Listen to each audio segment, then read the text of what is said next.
Oh, look, what do we have here? Apart from some classical music in the background, which can't be bothered to turn off. We have Brand's Concord, Westone Concord, and this is, I probably should turn the music off, but let's pretend you can't hear it.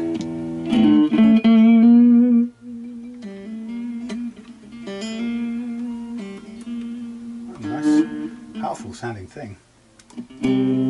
Out of tune, obviously, but no, listen to try and tune it really.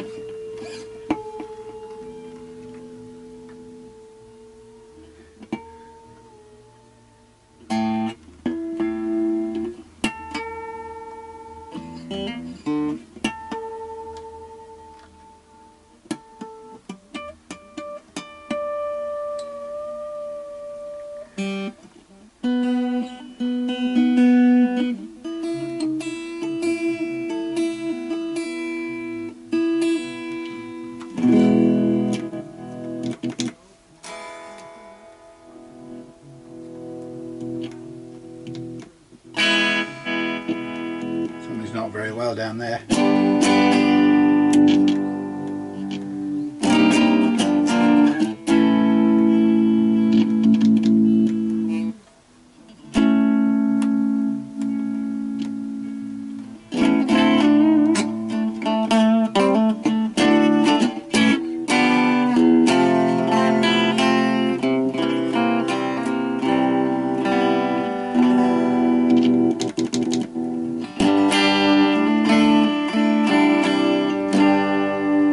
Apart from having some wiring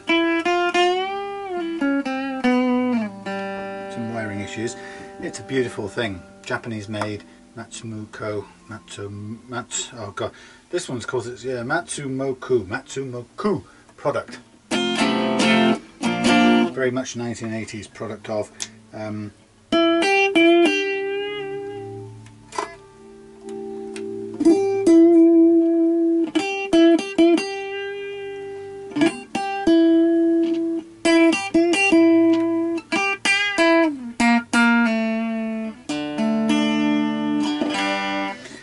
Very difficult to tune at the moment, so I'm not going to.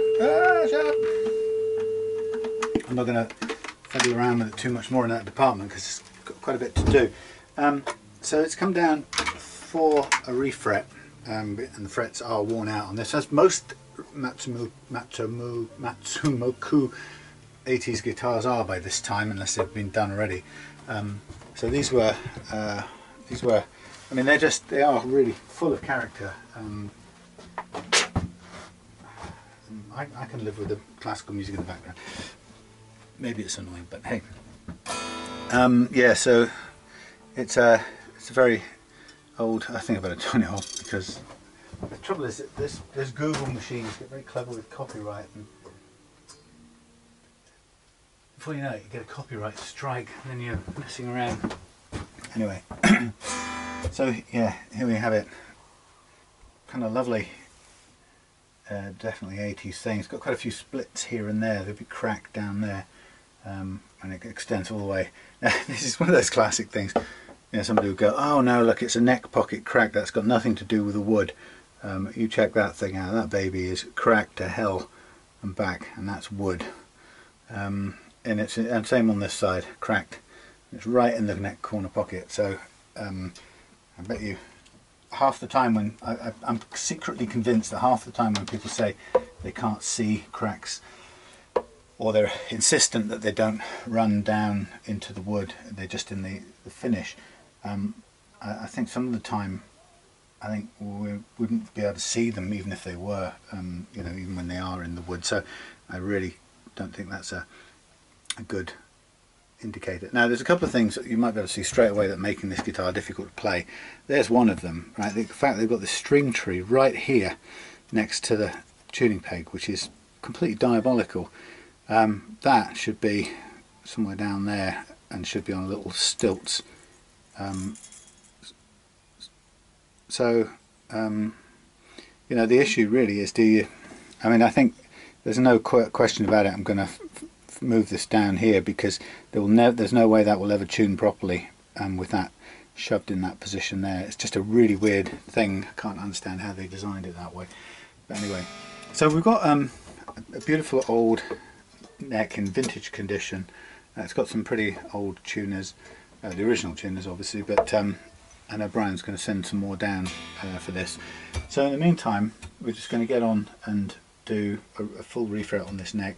The interesting thing I found from doing Hughes Westone Concords and other such 80s guitars is that I'm not entirely sure about this one, but a lot of them seem to be that they fretted them and then lacquered over the top, so you've got this kind of little carpet of lacquer that went up and over the frets.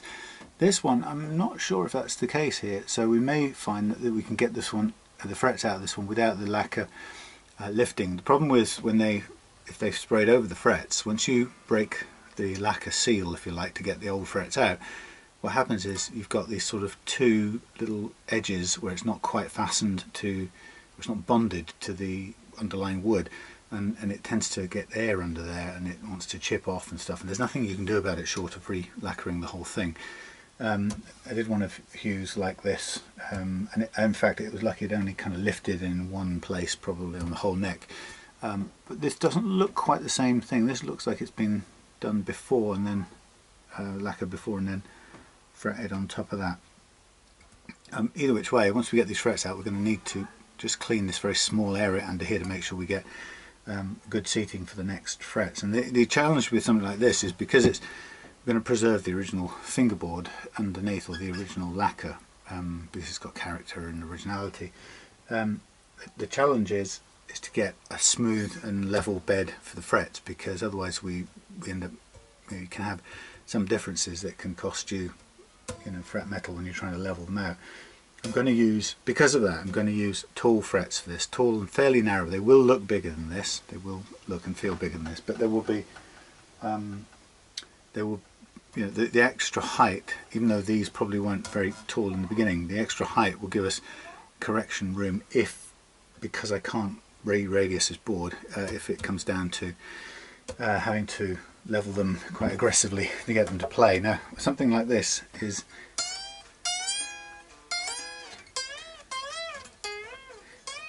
starting to just zizz out a little bit, and in fact choking out. So you can see this, we bend from the 12th there, we're choked out, so this doesn't play. Now that would annoy me. I would be working to overcome that. So what I'm going to do is, before I go any further with this one, I'm going to stick various things somewhere where I can come back to them. I need that later. I'm going to clean off some stuff on the board because I need to make some recordings. I guess the challenge for this is I want to get a low action when I send the guitar back set up, but there are some constraints that I've discovered over time that you have to just recognise with certain radii, and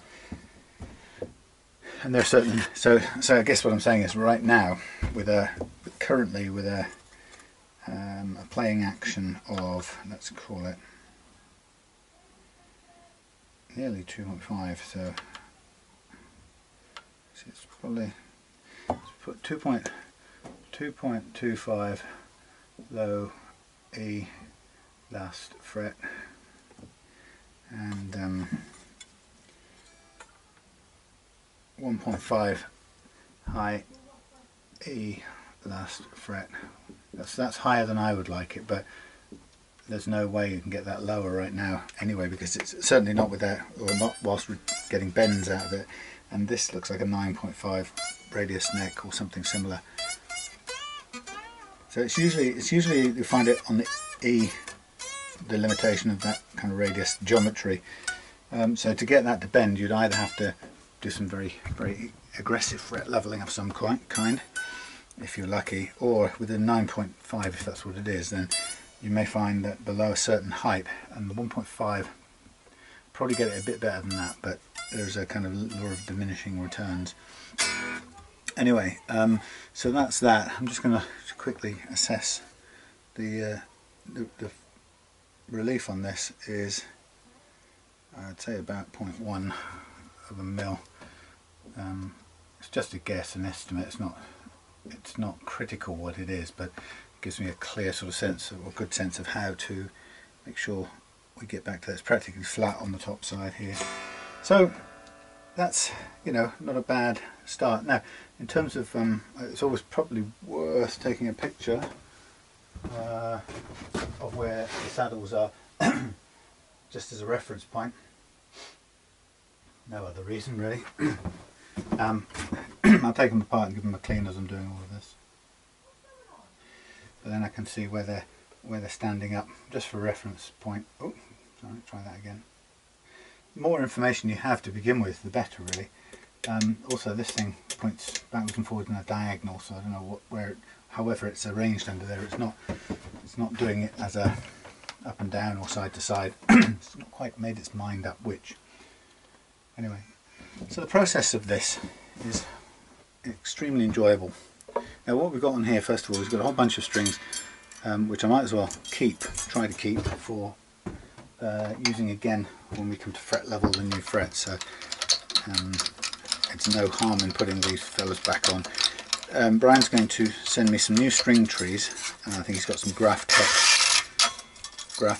string trees, which will fit on there, but we'll move one of them, which means I need to sort of fill one of the holes. It's going to be visible, but you know, it's a modification, same as fitting new tuners to this will require drilling the holes out somewhat. So there is going to be a little bit of non-originality about this, but you know, it's a guitar to play, I think, rather than to, you know, retain originality just for the sake of it. Because that, you know, if you did that, you'd leave that string tree where it was, and it just, I couldn't. And the couple of times I've tried to play this guitar, I haven't been able to tune it at all, and that's not. It shouldn't be like that at all. A guitar of this age and sort of broken inness should be effortless to tune, and should stay in tune, and should, you know, feel like putting on a, you know, an old comfortable glove or shoe or whatever thing is comfortable. Anyway, it's not, so it's definitely in need of not only the refret, but I think we'll make it play a megaton better. See, I didn't even swear, look at that. It's a beautiful day out here, so I'm going to do a bit of this, and then I'm going to get a bit of chill out time in the old hammock, which is one of the benefits of working for yourself.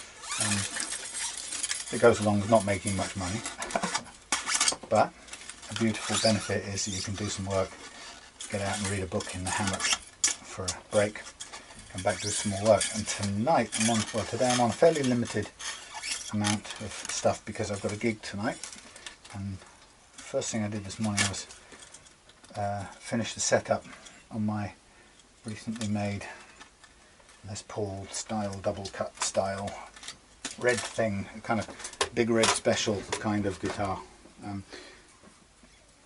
which I'm very pleased with. It's not perfect, and there are a few little learning things, particularly around the angle of the neck, which I've had difficulties calculating and routing to the correct angle, because I have to route with a template. I don't have any CNC thing, so the template has to be on the guitar, but it has to be at an angle in order to route the neck pocket at an angle.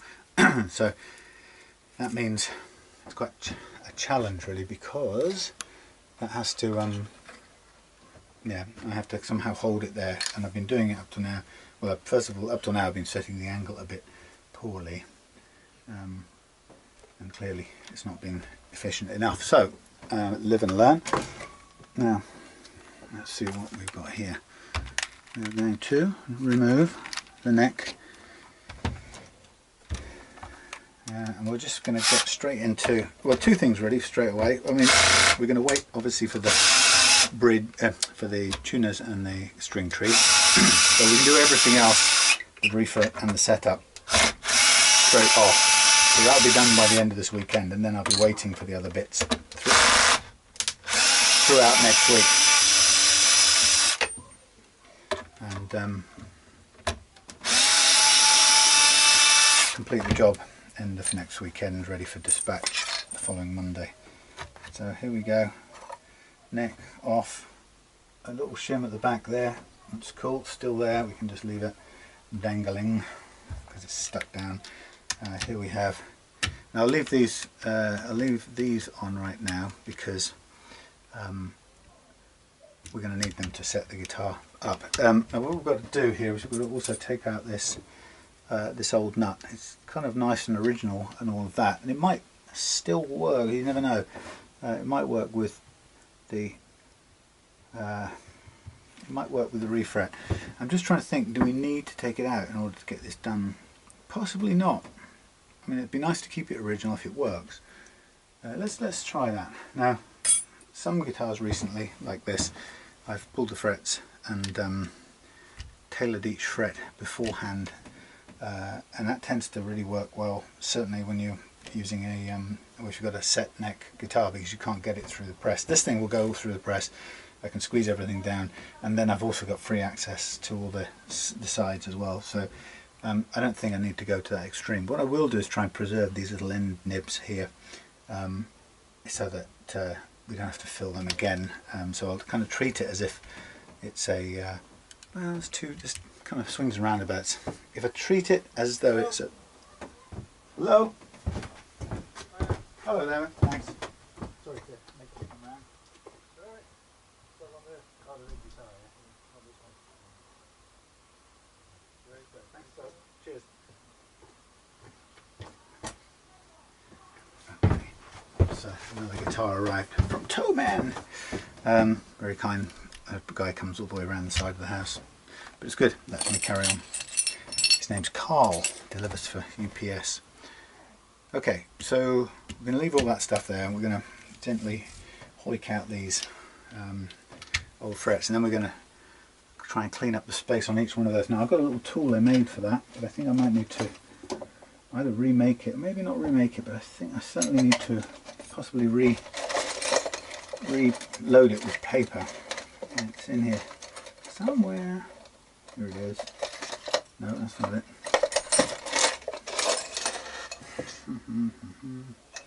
There it is, at the bottom of everything. It would be good to put some new, yeah, it needs some new paper on it.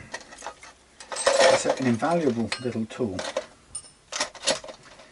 What it lets me do is, stay in there, it lets me clean the underside of the frets once the fret's out with some sticky paper, and it's a kind of slightly radius, just, it's, you know, I don't know exactly what the radius is, but it's enough to work with the neck, and then I can get a very thin cut to scrape away any old stuff. So this is it looks to be a 9.5, but you know, these things with age you cannot be 100% sure. It's not a 7.25, that's for sure. It's not a 10, it's a bit tighter than the 10, so it's a 9.5 is the closest we're going to get. So that's what we'll be cutting the frets for. Now also, in order to take this off, I'm going to want to hold it down a little bit with a, what do you call it, clamp, vice, no, you know, clamp, yeah, hand clamp.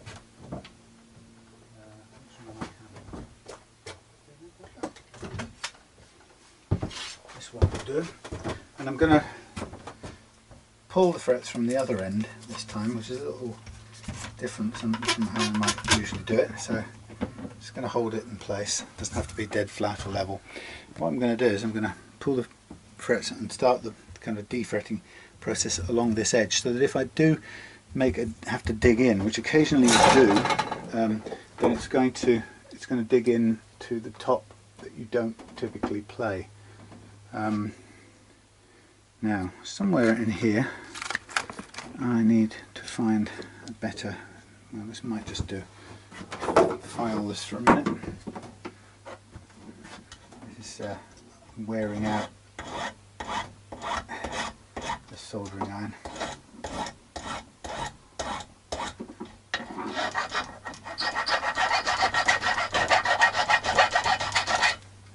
There's a bit of a flat end to it. It's quite a good one because it transfers heat pretty quickly, so it's good for that. I've got a finer one for the the detail work. So we'll get that one heated up, and then we'll get the pullers.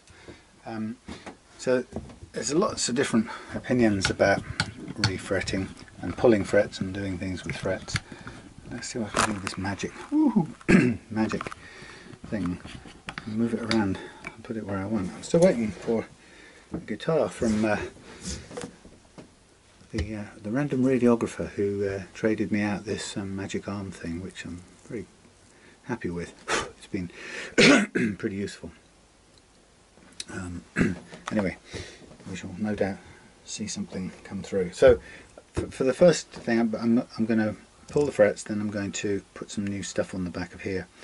And actually I could do with flattening this out a little bit more. I wonder if I could put it on my grindery thing. That might actually be a good idea, just to soften it. It's worked perfectly well before, but it's a little bit bumpy. Let that heat up a minute. Let's see if this... I don't want to get the noisy Dremel-y things going just yet. I mean, I could do, obviously. I use this mostly for wood, but I think it's capable as a metal file as well.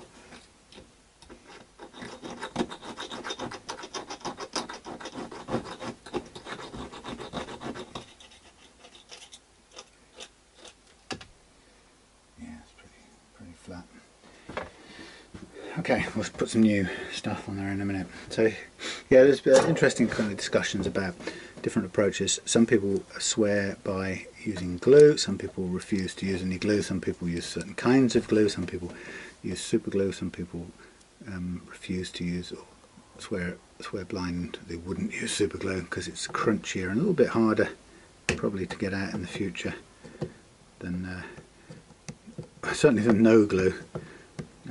Or other kinds of glue. So there, I think somebody, who did I see? I saw somebody just recently using PVA, which kind of, well, it's a doable thing. I mean, I used to use the Type Bond wood glue, but I found that I used to end up clamping them down and leaving batches of frets for periods of time to set, and by contrast super glue was very quick, that you could kind of be sure that it was done. But actually I think the glue part of it, I might do this one with wood glue, because the point being is if you don't get a seated fret in the first kind of act of pressing, then you shouldn't really be relying on glue to hold it down. And I think the temptation is to put kind of something like super glue into it, because it occasionally will pull down those pesky edges, which if these rolled over, sometimes when you radius it say to 9.5, the ends just don't want to sit down, but you know, we shall see. Now this seems to be coming up quite nicely without too much gunge needing cleaning. Obviously with this, because we're not radiusing the board, we've got to be very careful not to run off the side and cause any damage to the fingerboard. And one way of doing this is, as you may be able to see what I'm doing here, is to have the pliers in place before you just put the soldering iron anywhere near, so that, I'll show you in a sec, so that as you go down you're supporting it so it can't fall off and touch the fingerboard. That's a good insurance policy. It doesn't need that much heat anyway, it's just a little bit to help things on the way. So if you want to be on the safe side, just always have the don't do that to me, come on, I want you to come up. Yeah, just always make sure the heat is supported. It can't fall either side then, basically. It can do its job, but it won't risk scorching the original lacquer that's sitting there. So you can see it's not very, it doesn't take too long. So obviously this is the kind of time consuming bit at this end, where you've got all the frets placed close together. It seems to take longer to get moving, but when there's lots of finger grease and stuff under the frets, you'll sometimes see it bubbling and cooking as you put the heat into it, which is quite, I don't know quite what it is, gruesome you might say. All that lovely DNA cooking away there.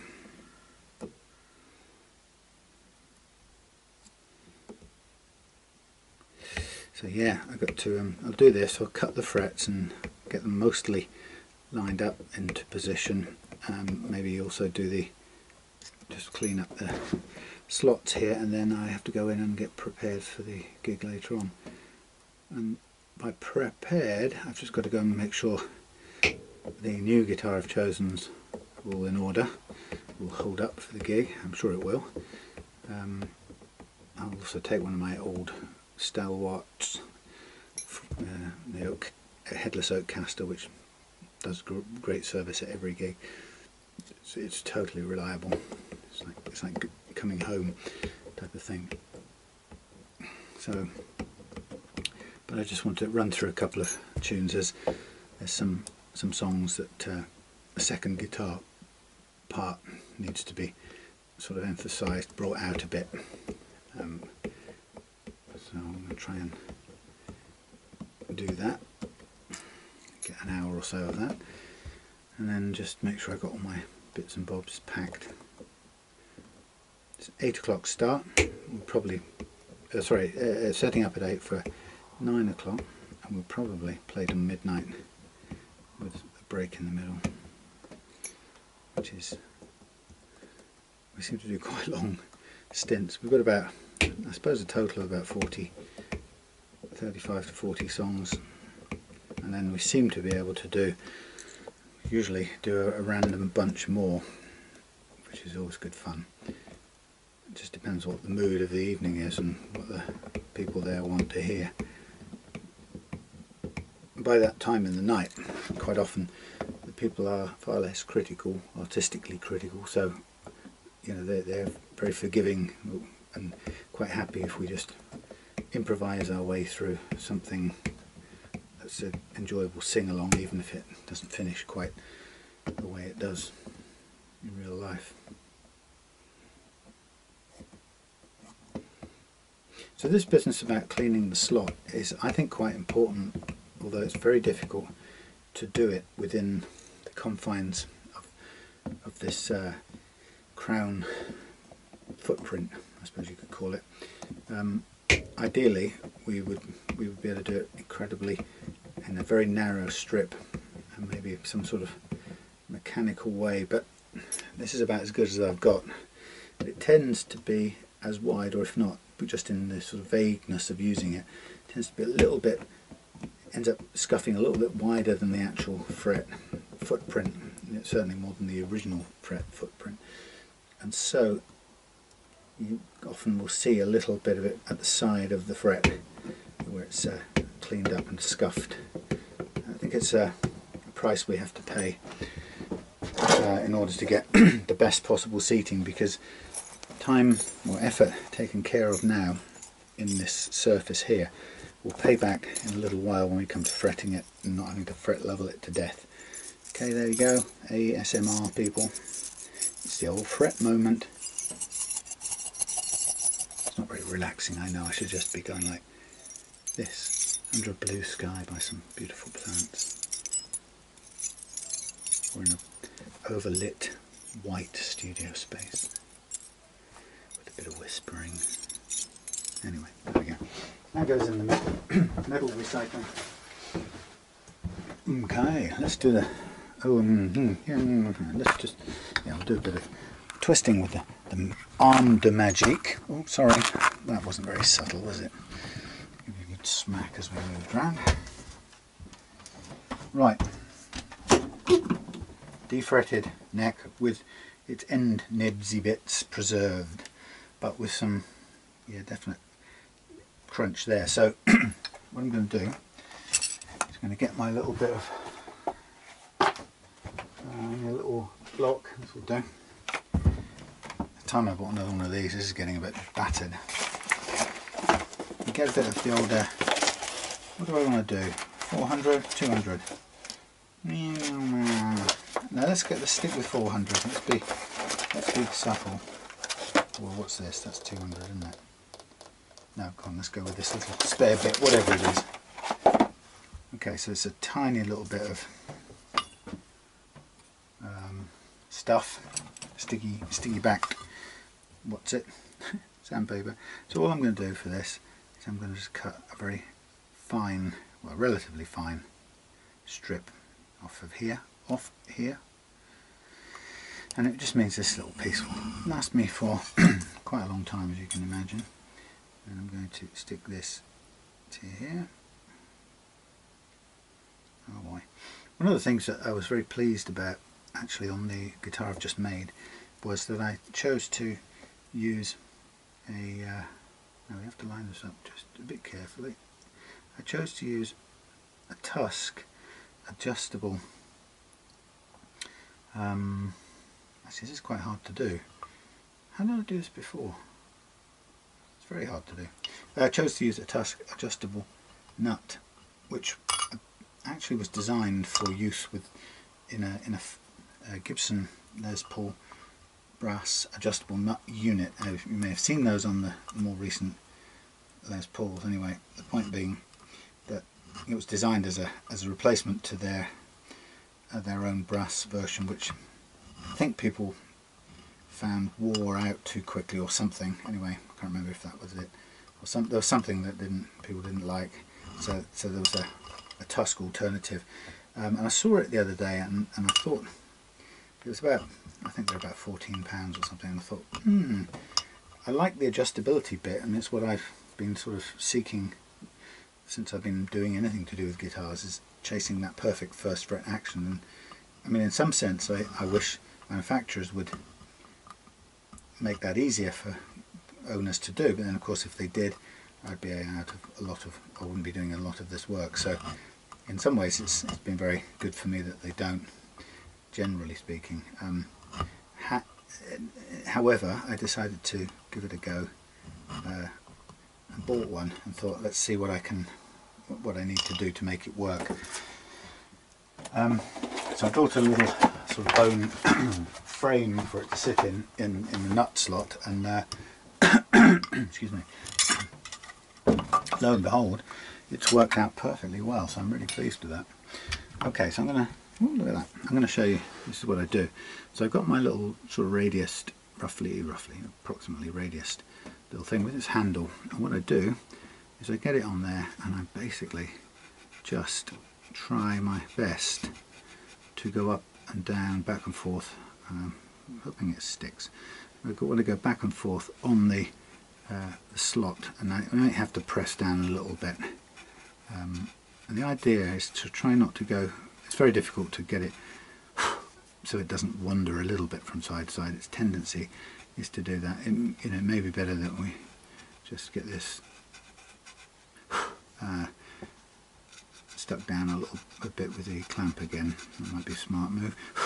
But we have to get, and particularly the end bits, which involves sort of guessing or scraping a bit onto the radius. It's not 100% accurate, but you can see there's now quite a bright clean patch, but there's no real way around this. Now what you'll see a bit later on is that will subsequently be covered by most of the fret tang of the new fret, but like I say, controlled or not, it's about the best way I know to ensure a new fret is seated well. Otherwise the price you pay for, by getting uneven frets is just, it's too high. There's too much fret leveling, too much post production, if you like, you have to do to make it work. So I would rather a little bit more work at this point, and a little tiny bit of bikini tan lines here, or whatever you want to call it, than frets that have to be kind of leveled to death because they just do not sit evenly on the crunchy residue of the old fret. the old fret job. But that feels quite good, and your finger is the best guide really for this. Now this was made from a piece of fret wire that I cut a specific length of the tang off the underside, leaving just the crown, and then I sort of folded it back to the length I wanted, giving that sort of convenient handle but retaining that radius curve. So the whole piece was radius curved, including that bit, but that's still got the tang on it. That bit's minus the tang but with the curve rough. You know, it's not, that's probably actually it's probably a 9.5 curve, so it's not too bad. But it's a very vital little tool in my collection, but as you can see, one that's been made as needs must. Yeah, I mean, you can see if they didn't have this grime, it would be that colour underneath, but it'll look pretty good when it's done. You'll maybe just about see a little bleed through of the light coloured sanded patch. But it's partly light because the sun hasn't got to it. It's also light because some of the lacquer's removed to get it cleaned up. There's no way around it, I'm afraid.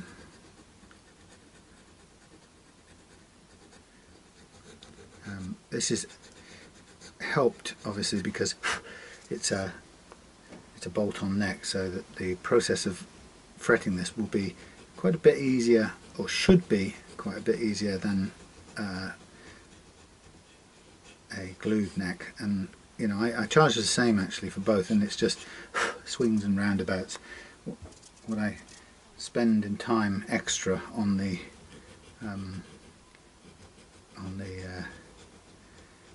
glued set necks, I kind of gain back in the ease sometimes of the bolted necks. But it doesn't always follow. Sometimes there will be something like this where, or it may be something like this where there is some unevenness.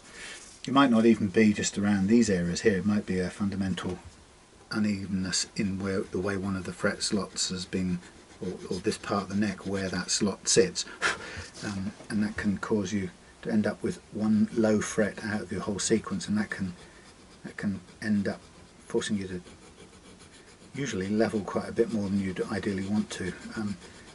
In principle, if you could know from earlier on that that's what you were dealing with, you might be able to pull the fret that's low and replace it with a taller fret, but it's kind of very difficult to ascertain that. You tend to find that out late in the day, or in a kind of after the fact, I should say. So, you know, getting this, you have to kind of assume that they're all basically okay to begin with, and then find out to your horror if they're not later. It's one in, I don't know, 15 or 20 that's odd and that creates problems. But fingers crossed this one goes on really well, as did the one I did with Hughes. It wasn't a Concord. What was it? Was that a Concord? It might have been a Concord 2. I forget the models now. But yeah, that was very similar neck to this, and it happened to just refret beautifully, and so much so that I didn't need to do any fret leveling to it, which was great because I think the oh, hang on, I was going to say I think the fingerboard was quite thin, but that was I'm thinking about the other one they did, which was the rosewood. So too many guitars. But this one is quite crunchy on the edges. I'm going to work it a bit, because that slight unevenness can make the difference between getting something to play the bends or not. But it feels not too bad.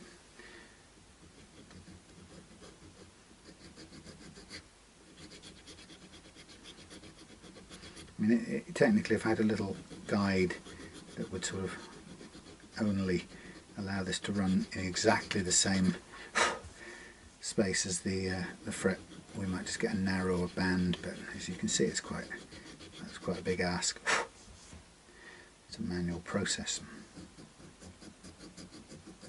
So while I'm doing, in between doing this refret, I'm going to have a look at the pots under there and give them as good a clean as I can, see and check the connections too, to see if there's anything going on under the hood that's causing the obvious or that's obviously causing problems I noticed when I plugged it through the amp just then.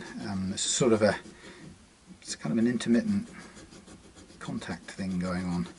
It's like it needs to warm up and then the signal burns through, which is of course illogical, it can't be that, but it's behaving as if that's what's going on, so we shall see.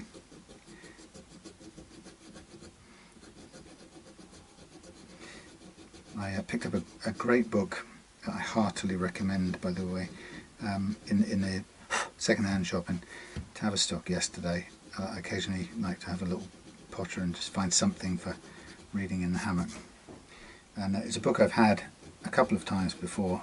Somebody lent it to me a long time ago. And it's called Surely You Must Be Joking, Mr. Feynman. And it's subtitled The Adventures of a Curious Character, and it's a sort of dictated life stories of the renowned physicist Richard Feynman, and it's a great inspiring tale of how a small child became curious about how things worked and just became expert in things by being curious. And it really is an inspiring read, and it's a quality that I think is, if you could only develop one quality in your own life, or if you could only stimulate one quality in your kids' lives, it would be that practical curiosity. So yeah, I picked that up in the market for £1, so I'm reading it again. And my plan is, once I've read it, to give it away to somebody as a kind of inspiring little gift.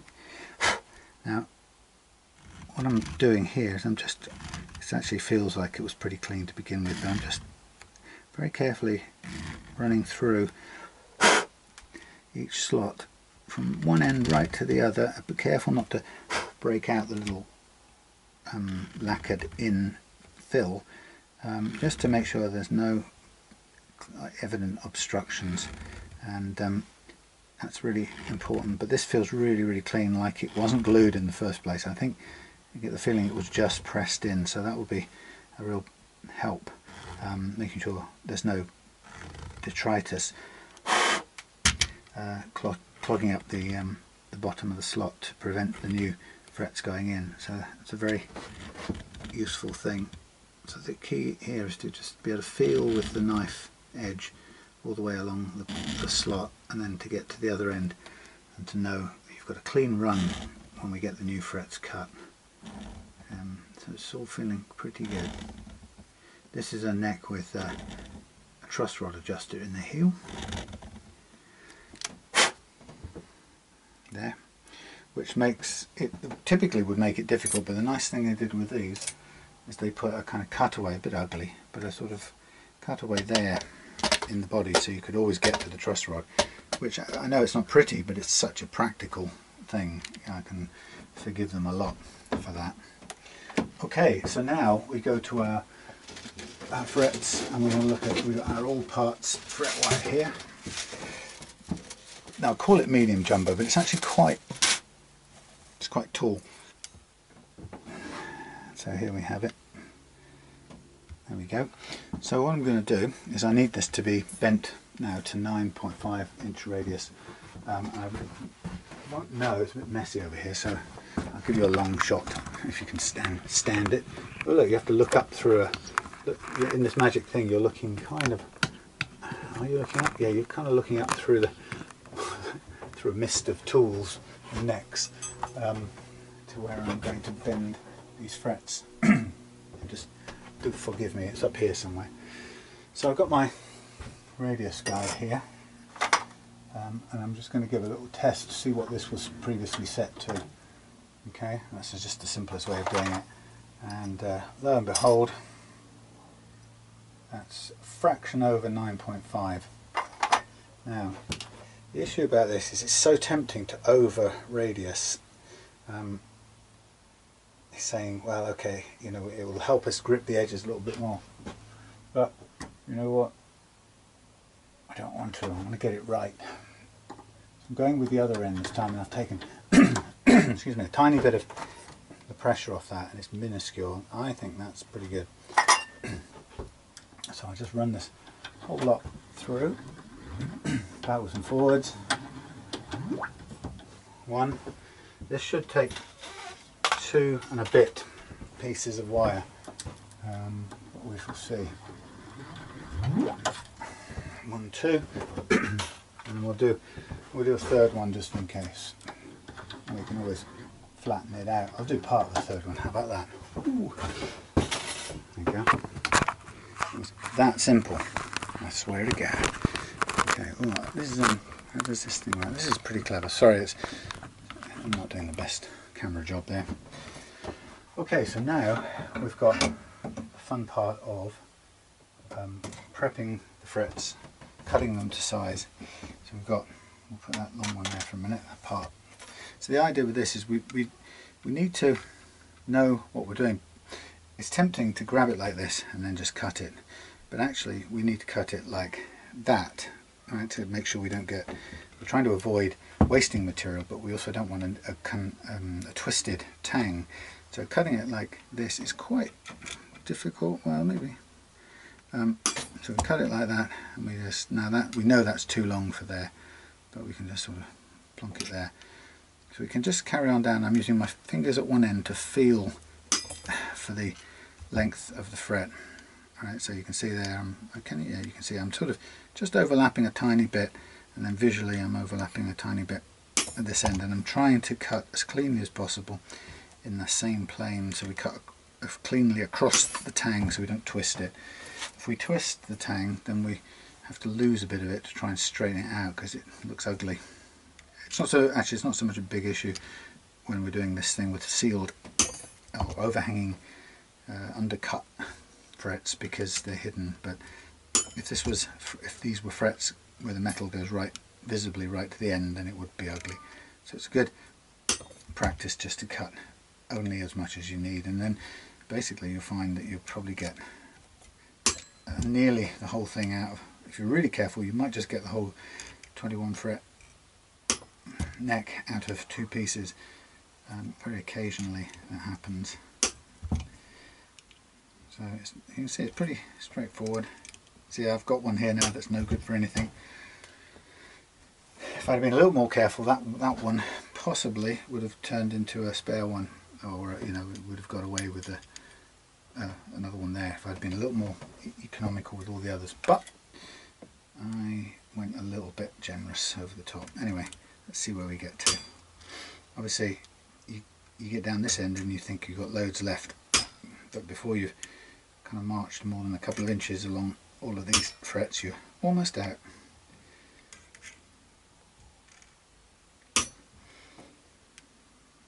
It gets a bit cluttered too, so you have to be kind of careful to not ping your other frets off into the distance. Okay, I'll probably find myself a couple of frets into the next piece of wire, you see, but it's not so bad. Maybe one piece, maybe, or maybe we'll get it. No, we're going to be one bite into the next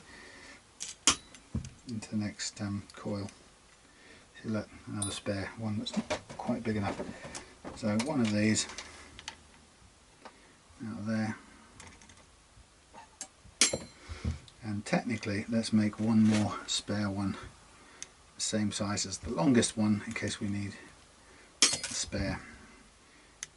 Okay, and then we can stick that to something anywhere, anything anywhere. In fact, let's pull a piece of tape. I'm going to need that in a minute.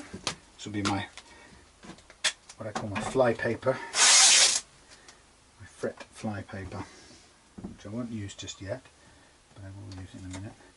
Meantime, my one spare one This will stick safely to the whiteboard. Now is my spare. These aren't good for anything really, so they can go in the floor rubbish department. This one can get relatively gently bent, roughly, relatively crudely, straightly, and then put back into the tube to fight another day. And that'll be alright. So soon I'll be buying some new fret material, which is not bad. I like to have a load of frets. Now here's the fun bit. I get myself, I've got some sharp ended marker pens. So what I do is I start at any end of the thing, and I take the tang snippers and I'll cut an overhang bit, and then I'll lay that kind of level, almost flush with the end like this, and I'll just do that for all of these. Now some of them, that was a very square ended one because it was the actual square end of the fret strip. So this one is not quite the same, so I'm going to cut an end plus the little undercut, and I'm going to lay it in there, and I'll do that all the way down with these. So cut an overhang or an undercut, whichever we want to call it, tidy up the edge, still leaving an overhang, place it in there flush, pretty much flush to the edge, and you can see we get various amounts of sticky out at the other end, and that's what we'll trim off, and we'll aim to have frets that are almost perfectly sized. That makes the mechanical beveling process that I'll do a lot simpler, or a lot less destructive. You can, if you don't want to use that end beveling file at all, you can do each of these frets by hand, and it takes quite a long time, and to be fair, it doesn't quite get the same visual accuracy that the end beveling file does. When you do it by eye, you tend to end up, when you look down the fret, no matter how nicely it's fretted, you look down the neck and you tend to see a little bit of a wandering rail tracks sort of effect. You know, when you look at a rail track over distance and it doesn't look actually straight anymore, even if it's supposed to be a straight line, you can see that it sort of wanders in a bit of a wiggle here and there. So this sort of does that.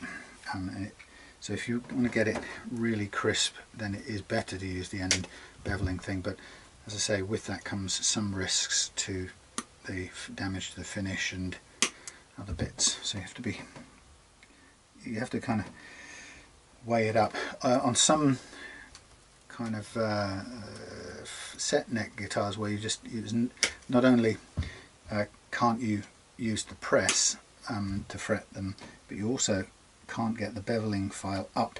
Sometimes the neck is right on the body, or there's just no space for one reason or another, and you just know that you will not be able to successfully get the edge beveling file to work up there.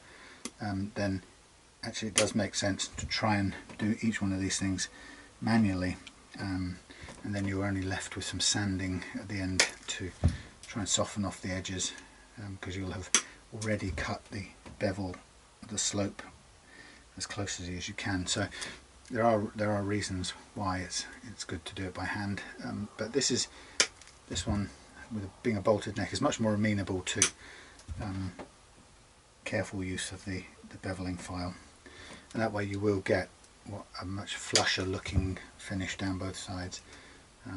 Those are I mean, there's kind of, they bring their own problems that on certain necks, particularly if it's a new neck that hasn't fully dried out, what can happen is if the neck shrinks over a few months, just very fractionally, you end up with these microscopic protrusions where the flush beveled edge of the fret now suddenly sticks out, and it doesn't have to be more than a micron or two before your fingers can feel it, and it acts a bit like a knife edge or a razor blade.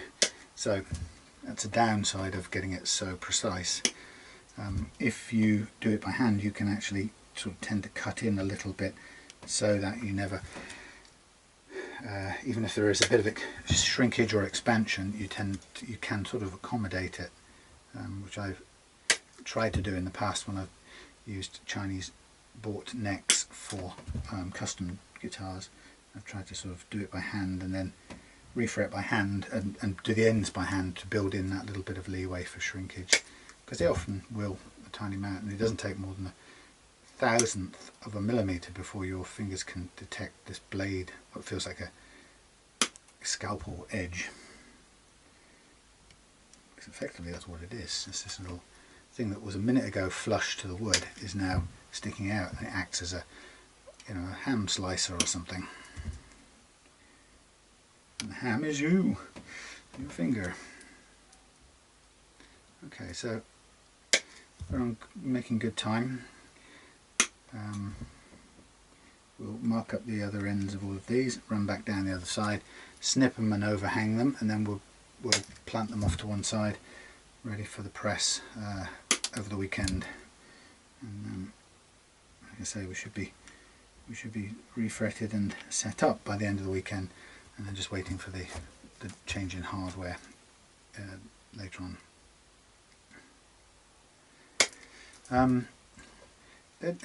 I try to think about what are the risks to this. The main risks, I think, are damage to the original lacquer. Now I'm trying to draw a line to the outside of the fingerboard, which is slightly rolled, so it's not 100% accurate. We will leave a bit of overhang to be chopped off, but it's better than kind of starting with a huge great lump of fret that you need to grind away, because that it puts a load of maybe forces you to kind of put a load of pressure on the frets anyway, which you can do without. So having marked them up, I now come and cut them to that edge, undercut them once I've done that, and then that little baby there is ready to drop into the waiting slot, and either a tiny bit of, this time we'll do a bit of wood glue this time, and we'll just press and leave the wood glue just to be a final little extra helper, but it feels like they're going to go in pretty well actually.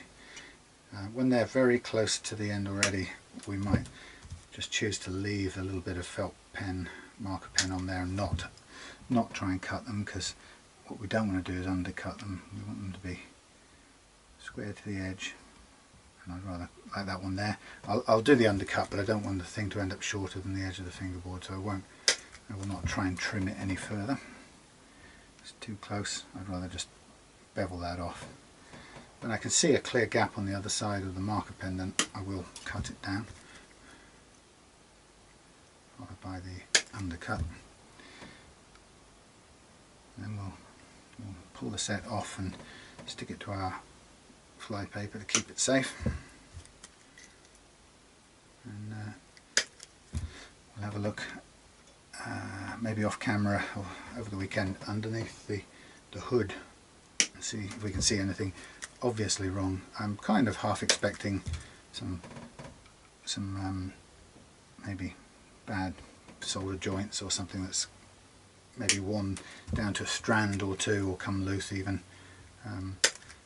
But we've got some IPA electrical cleaner stuff that we can spray into the pots and see if they can help them along the way.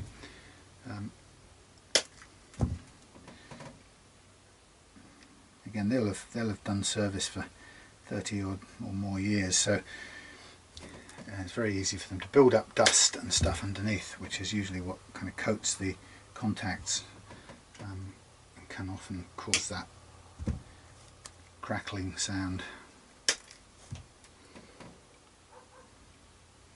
So doing this nice and slowly like this, I mean, we get a chance to sort of look at everything as we go and spot any problems before we go to the next stage. So, you know, as long as I get to the end now and everything feels like it fits nicely, then I'm pretty confident that the next stage will be great. At this stage too, I'm expecting, having cut the overhang, I'm now expecting to be able to drop the whole of the tang, if I want to, into that slot, and I can immediately feel if something's resisting or there's something not right. So again, it gives me that sort of early warning that I might have a seating problem, which I definitely don't want to find out at the point of gluing it down or pressing it in. I want to know there's a problem beforehand and address it. So it's all kind of going nicely at the moment. I won't bother with that end there, I'll just trim the overhang, drop it in, same with that one, trim the overhang.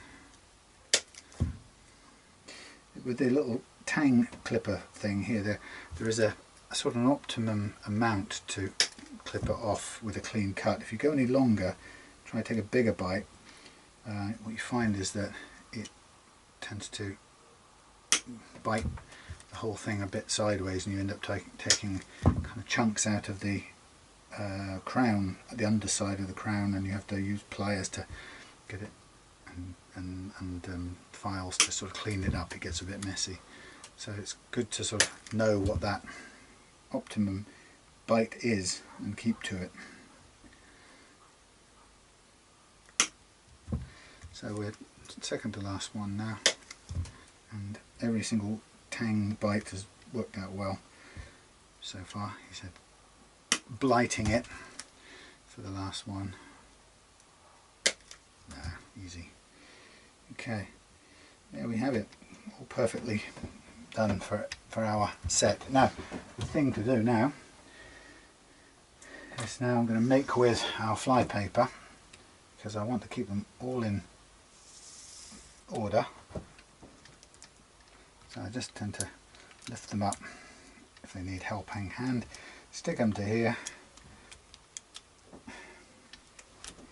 try not to get it on the actual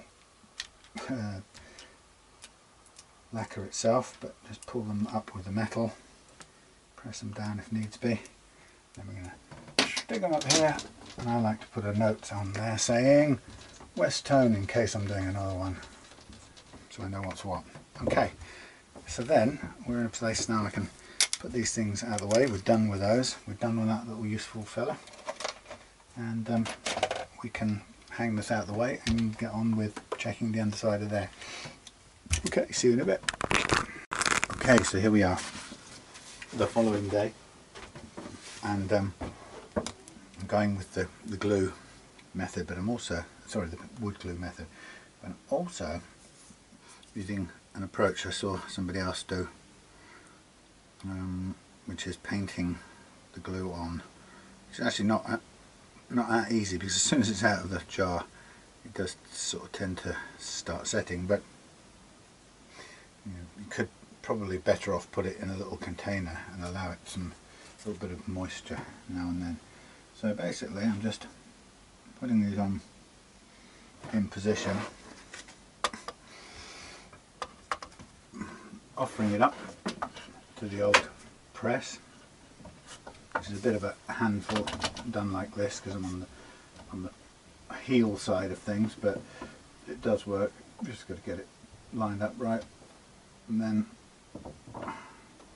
make contact with the old caul or the insert, and then I give it a bit of a clamp down there with a bungee rope, and then meanwhile, while that's doing that, I just get rid of the overspill glue, which being wood glue comes away quite neatly without any fuss or mess, which is nice.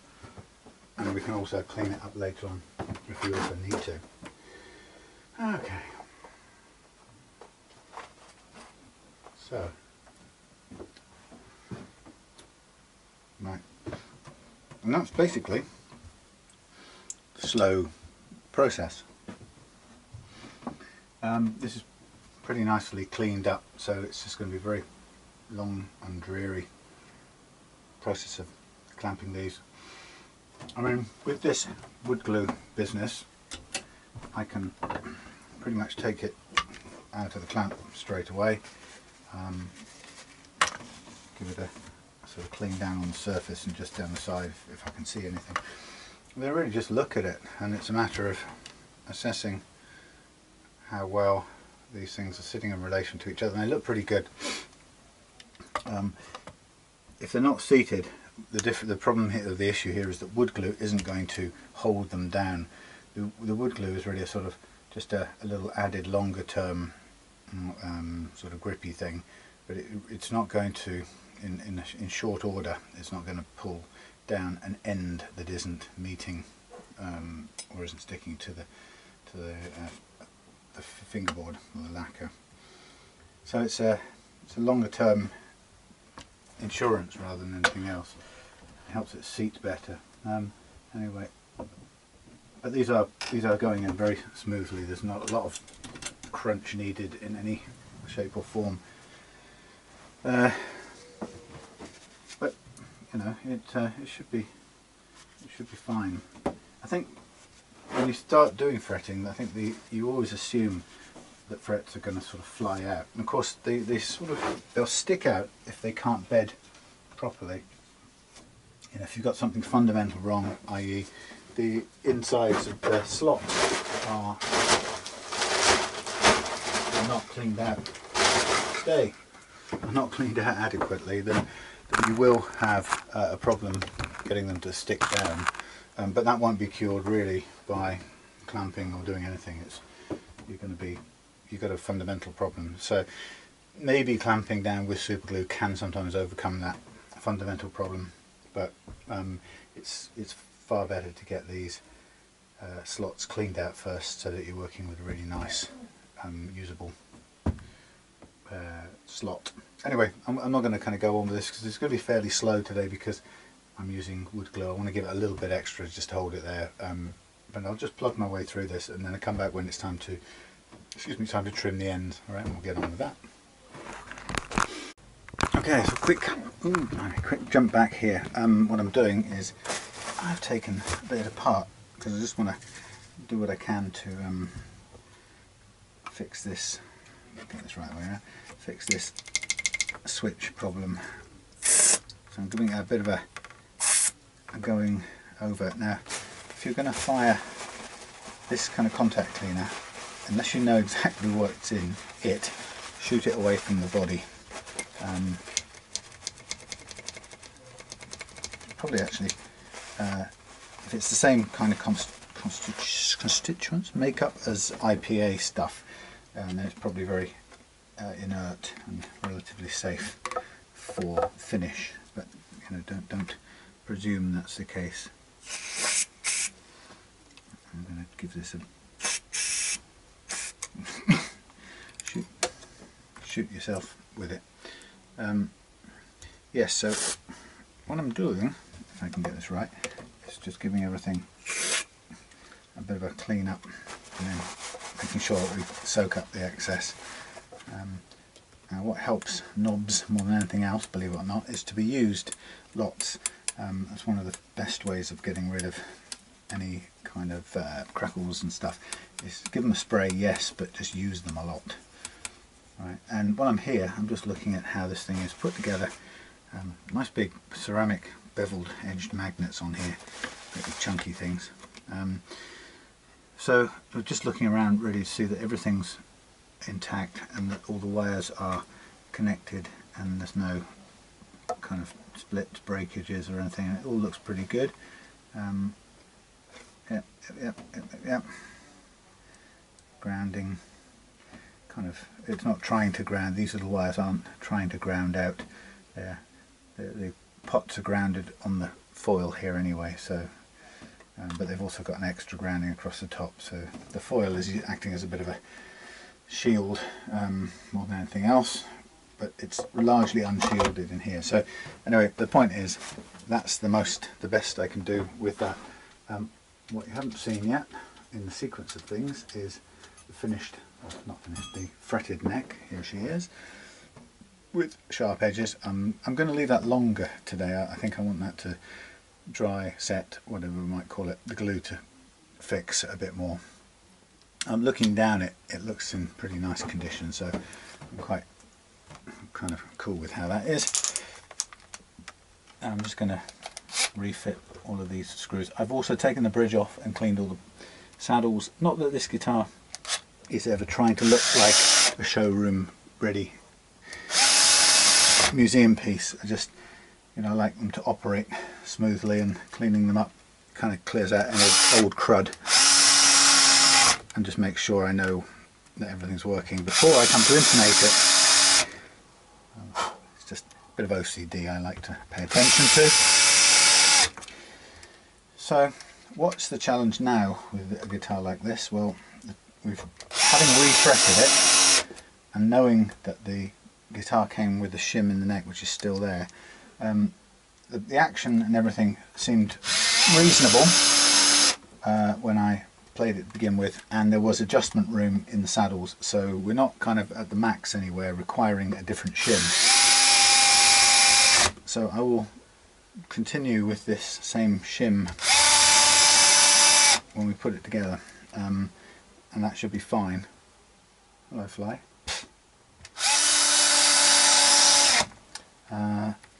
And then basically, before we do anything else, so that can go away and hang up somewhere out of the way. Basically what we're about now is just finishing this neck, and I mean, I don't know how, maybe it should be as good as it's going to get, to be honest. If they're not seated now, they ain't never going to be.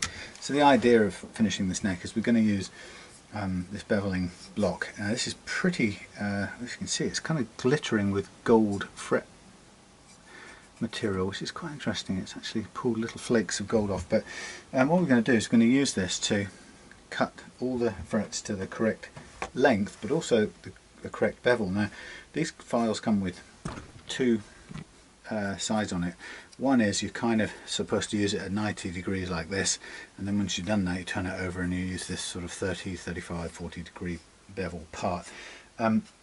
My experience has proven or shown to me that using this 90 degree one does two things.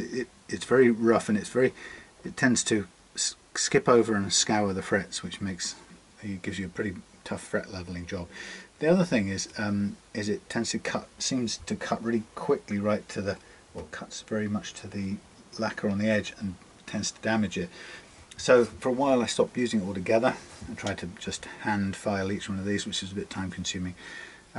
So what I've decided these days to do, and it's interesting, was this always curved, or have I put a curve on this? I have a feeling I've worn a curve into this. Blimey, I never even noticed that. That's curved. Maybe I haven't. Maybe I'm flattering myself thinking I've worn a curve, but I haven't done enough of them. Anyway, so the point being is that what I tend to use nowadays is this. I tend to use the bevel side only, and I tend to allow myself to kind of vary. So to begin with, I tend to cut downwards like this, near to vertical, but not quite. Just let it pick up all the loose tag ends. Now you have to be very careful when you get to this end anyway, because you don't want to hit the nut particularly, which is quite difficult to maintain a steady cutting pressure, and that's the real challenge of this tool. Is maintaining a good cutting pressure without running onto the end. Now if you're not careful, as I wasn't in the past, you can run up into this area here, and this unforgiving right angle or square edge here cuts straight into there, and I've made that mistake in the past. But as it stands, I'm starting to now cut quite gently. The real secret on this, if you're going to use one of these things, is to think about the forces involved. Okay, you can't just be pressing down, you have to be pressing that way as well. So you're pressing a combination of two forces, that one, and basically it equals a kind of diagonal force into the corner of here. Now the problem is, if you don't get enough downward force and you go too far sideways force, that's when it flips over and skips, and this absolutely ruins the surface of your frets. With chunky frets like this, you have some leeway. If that happens, it's not an absolute disaster, but it's not far off, because you really, if you've got the fretting right, you kind of want to be starting from the hope that you might be able to just get away without fret leveling this. That's the ideal situation. So anything you can do to stabilize what you're doing, so clamping it down while you're concentrate on this. If you're holding it and trying to stop this thing riding around, you'll get into more trouble.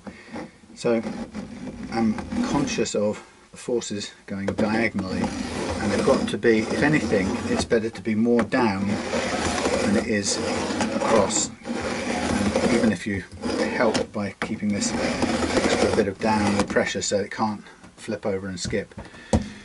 And take time to get the piece set up where it feels good for you to work on it. As I say, it doesn't have to be hugely clamped down, it just has to stay put. One of the other things, by the way, I'll show you now, I found quite useful to do, is to stick another clamp at the heel end so it doesn't want to go sideways while you're working it. So a clamp at the headstock end, and this one's a little bit difficult because I've also got some tuners on here. Often it is a little easier when it's flat and you're not trying to accommodate tuners as well. But let's put this on here, right, like that. It won't lie flat because of the tuners are sort of tilting it over. So that sort of holds it down there, and then we'll have another one here just to stop it moving sideways. And then all of that means we can put sideways force, we can put downward force on it, and everything's going to stay in the right place, which means we can concentrate much more on what's happening with this block. Okay, and I'm going to use it as gently as I can, whilst yet it still does the work. Keeping that downward force. Now, as I go along, you can just keep an eye out and check what's happening. If you're feeling confident that you're getting close to the correct length, then you can tip down into a more vertical position to trim right to the edge, but it's still not going quite vertical.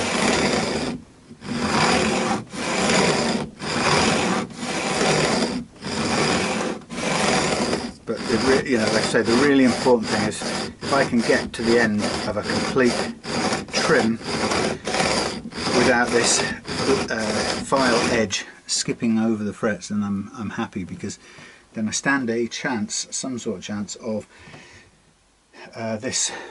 I stand a chance of it possibly being what's the word I'm looking for? Stand a chance of being able to get away without fret leveling, because if it happens to be good enough, then we don't want to level it or polish. We don't want to use a file on the frets unless we have to, and the only, we may have to if we skip and scratch the hell out of it. But ideally, if we get this bit done, we might get lucky and get a perfect playing action without needing fret leveling. Again, concentrating on keeping it under control. It does need a bit of force sideways, otherwise it won't cut. So you have to be sensitive to the two. Now I can see it's getting close, and you can see quite a lot of swarf coming off it, which is good because it's doing its job. Got to concentrate on this end too, because we can't quite we can't go past the nut really, so there's a limited amount of force and tension we can pay those last couple of frets. Sort of concentrate on them a bit more deliberately. If you've got a nut in place like this, then you might want to be prepared to hand file those just to make sure they're down level. So we're getting close on this side, which is looking good. So again, we can go back to the angle, concentrate on moving diagonally at all times.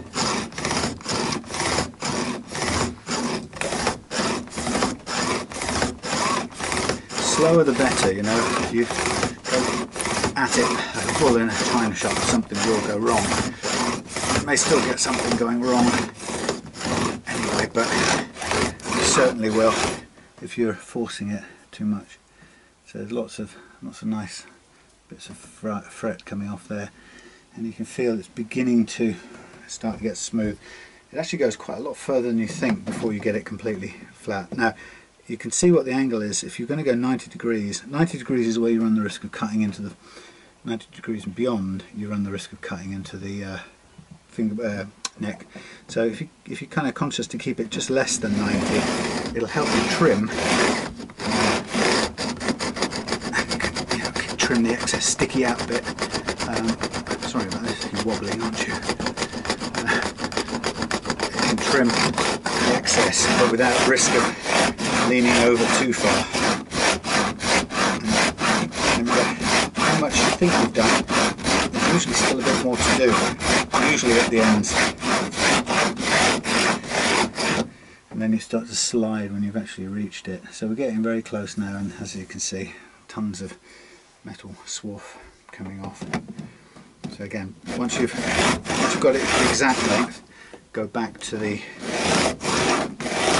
beveled approach until you run out of resistance there too.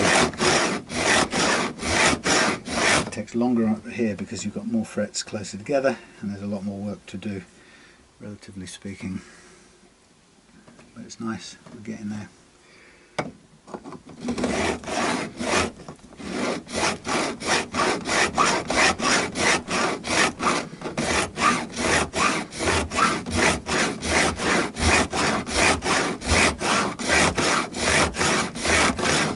So even when you think you're pretty close, the amount you actually take off in getting to the right spot is quite substantial. Now, on an old neck like this, you will eventually, it's almost definite, you're going to cut a little bit of finish along this edge here. It's kind of impossible to do this, it seems, without that happening. So you have to be ready for it, and obviously the less the better. It's still cutting.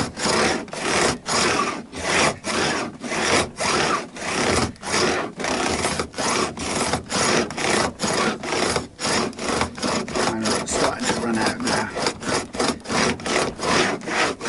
Okay, now we're at the wood stage nearly. So plenty of swarf kicked off there, and that's really flush. Now if we want to, we can go back to a nearly 90 and just check, and you feel it rolling by, and that's done. And a bit more right at the end here. And right at the end here, so we have to concentrate on this a little bit more. Otherwise this last fret will stick out, and that's only because on this case we've left the nut in place, which is very rare. I wouldn't normally do that. Okay, so I would say that's this end of the fingerboard done. Now it's very, very sharp in the sense that these edges of the frets, the ends of the frets, are very precisely cut by this tool. There's absolutely no word. There's no rounding or anything. It's a very mechanical cut, so that's fine. And what we'll do is we'll just move up to here, switch sides effectively. Try and just prop this up a minute. Probably be better off using this. Thank you.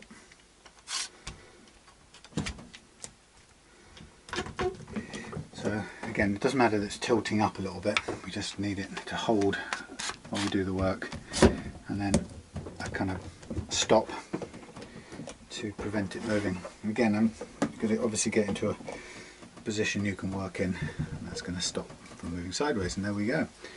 So again, when you begin, really lightly, you're going to take off the burrs. At this stage, if you go heavy-handed now, you can catch a fret and knock it out of its position, or twist it in its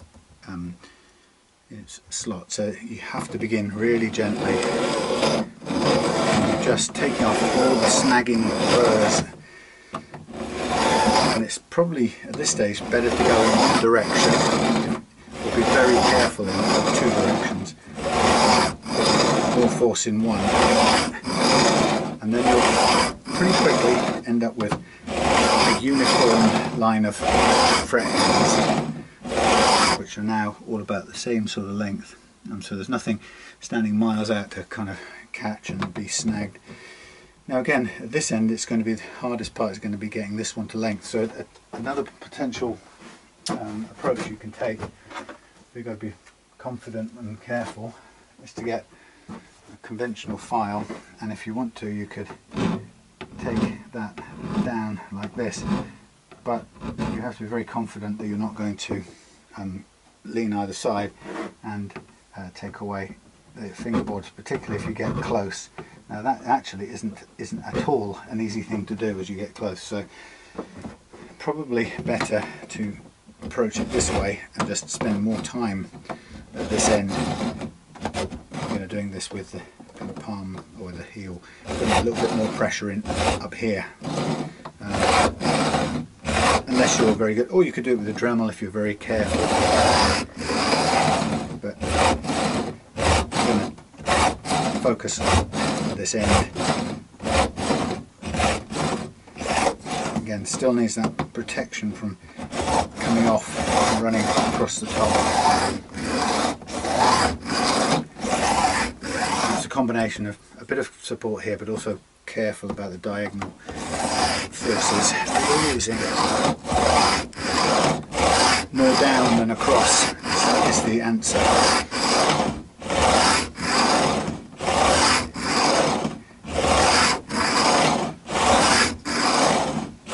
When you get a guy like this, it feels really good. You know you're kind of on track. There's a solidity to the cut that kind of convinces you you've got a good fretting to begin with, amongst other things. Again, I've got to concentrate on this top end. And even if you change hand positions, be really conscious, because it's actually that point that you can end up making a mistake and skipping across.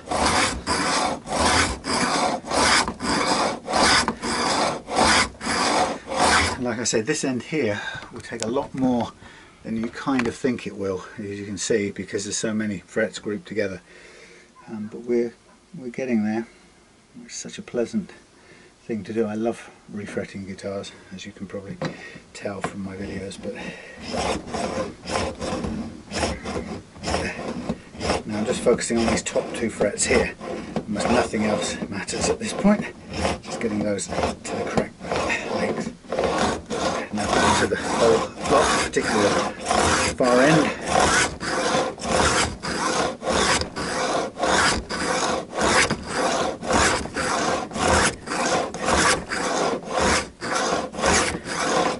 We're working on the full angle now.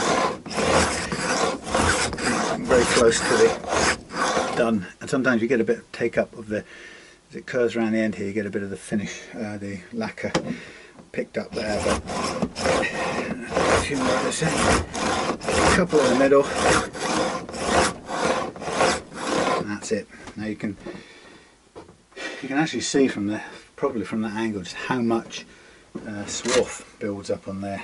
That is used to call it in metalwork, swarf, you know. Filings, Captain. Okay, so you can see it's good exercise. And we'll just, there we go, brush off the excess. And then it's a case of trust your fingers to see what's going on. And if, you know, while you've got it out of here, you can sort of give it a last little feel, just to make sure you weren't fooling yourself that everything's touched and cut. A couple more as I lean over on this end, and that's it. Okay, so there's basically, at this stage of refretting, there's a couple more things that I'm going to take care of or pay attention to, and there's a lot of different takes on this depending on how you how you like to do it, and I've kind of varied between a few things. You can either buy a file like this, which is a sort of concave file, and if you sort of run it down the end of your jumbo fret, and you maybe just lean either side a little bit, and you run it, this can give you a sort of slightly rounded, it's very difficult to see. What it will do is it will take the sharp bit off this face here, but it will leave most of the face intact. Now that on its own is sometimes enough to make it play nicely. What you don't want to do is to do it too much, because you end up cutting little grooves. You can cut some unwanted little grooves into the side, and actually also change the shape of the fret end, because it's quite nice to see a sort of half or an arch shape. So that's one way to do it, and you have to sort of kind of remember the angle you did it, so that they're all roughly the same kind of stroke angle. But its aim is to just round off the edges of this face, so that if you had to start playing, providing this edge here is smooth to the wood, and a final way you can get the other little file, if you really wanted to make sure, you could just sort of run the file up that a little bit and go, yep, there's no tang or no lip or edge there, and if there is, you can just take care of it. Now if you do that, you just want to be very careful you're not digging up loads of the finish. Now even this slightly changes the shape of the fret end, so you know, it's one way of ensuring there's no stick out, or that any little nubbins have been picked up. But as I say, it does change that sort of machine finished end of the fret, so it starts to look a little bit more hand worked. And then which I would likely do, if you then work on top of this with sandpaper, what you actually get is a much softer but very polished looking fret end. So the thing about the machine finished ones, you tend to see a lot of those on new guitar necks that you might have bought. Like for example, this one will just have an pretty much as cut edge, and it looks very tidy, and it's actually not badly done at all. But I'd still want to work that with sandpaper and or frets, so that it will look softer and less machine-like at the end, but it will still have a nice feel to it. Now I can't remember where we got to now. I should be able to see this somewhere down here actually. So again, this is by this stage you probably wouldn't find any little edges or tags or tangs or whatever on these frets, because that angle bevel is pretty efficient. But again, I kind of like to do this because, you know, if the radio's on and if I'm out here, and you know, it's quite peaceful and contemplative. But the truth is, I'll take care of or refinish most of this anyway by using a sort of sandpaper roll down the edge to get me as shiny a finish as I can get in the end. And so I'll do a bit of that sandpaper finish prior to polishing out the frets after any leveling that might be required.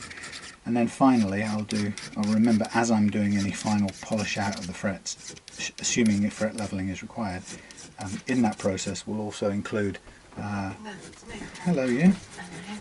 We'll also include continuing to sand the edges of these down to wherever. Ew! Healthy stuff. Thank you, darling. I was expecting an oversweet cup of tea or something disgusting. Thank you. Mangoes, banana, coconut milk. Peanuts, bananas and carpet cleaner. Spot that quote? No. Gerald the Talking Gorilla, not the 9 o'clock News, 1981. I should know from the way you said it. Yes, it's a Rowan Atkinson line.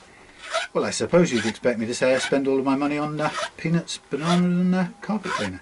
Oh God, no, of course not. Well, I do spend about 95% on those things. The rest goes on little luxuries. I'm very keen on Johnny Mathis, for example. How's it going?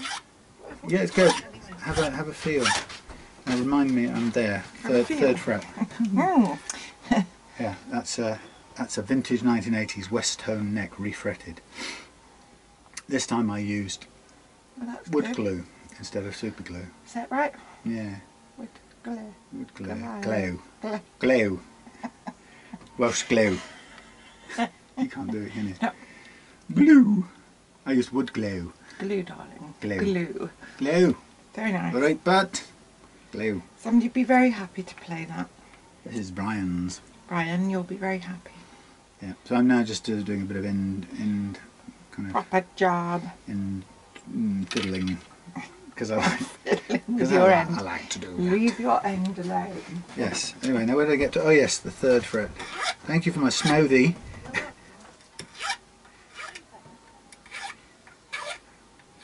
Claire, one thing that I just realised is that whilst the Welsh, one thing I realised is whilst the Valley's Welsh people say glue, like glue, and who, like who, Yeah. they don't say blue. It's blue. Why not? I don't know. It's weird. It's blue. So you know Thomas is back tonight. Is he really? Yeah. You hum it and I'll play it. No. Okay, from his Ibethan holiday. Mallorca, In Portugal. Portugal. Had an Ibethan holiday in Portugal. Just Jolly good. slipped by, hasn't it? Yes, expect to be kept up all night then. Yeah. I'm going to have a word with him. I'm hoping he's come back with a new attitude. Is that your hat, attitude? Yes. Fine. Right. Yes. Stepson coming back after a week's holidays in Portugal. A week holiday from playing online games day and night. It's funny. Our young people. Anyway. So yeah, so I'm going all over all of these. So that kind of, you could play that now. You can feel they're new frets, but they're not sharp as in uncomfortable. But like I say, I would on top of this now, I would like to soften out the ends so that they're really shiny and rounded off.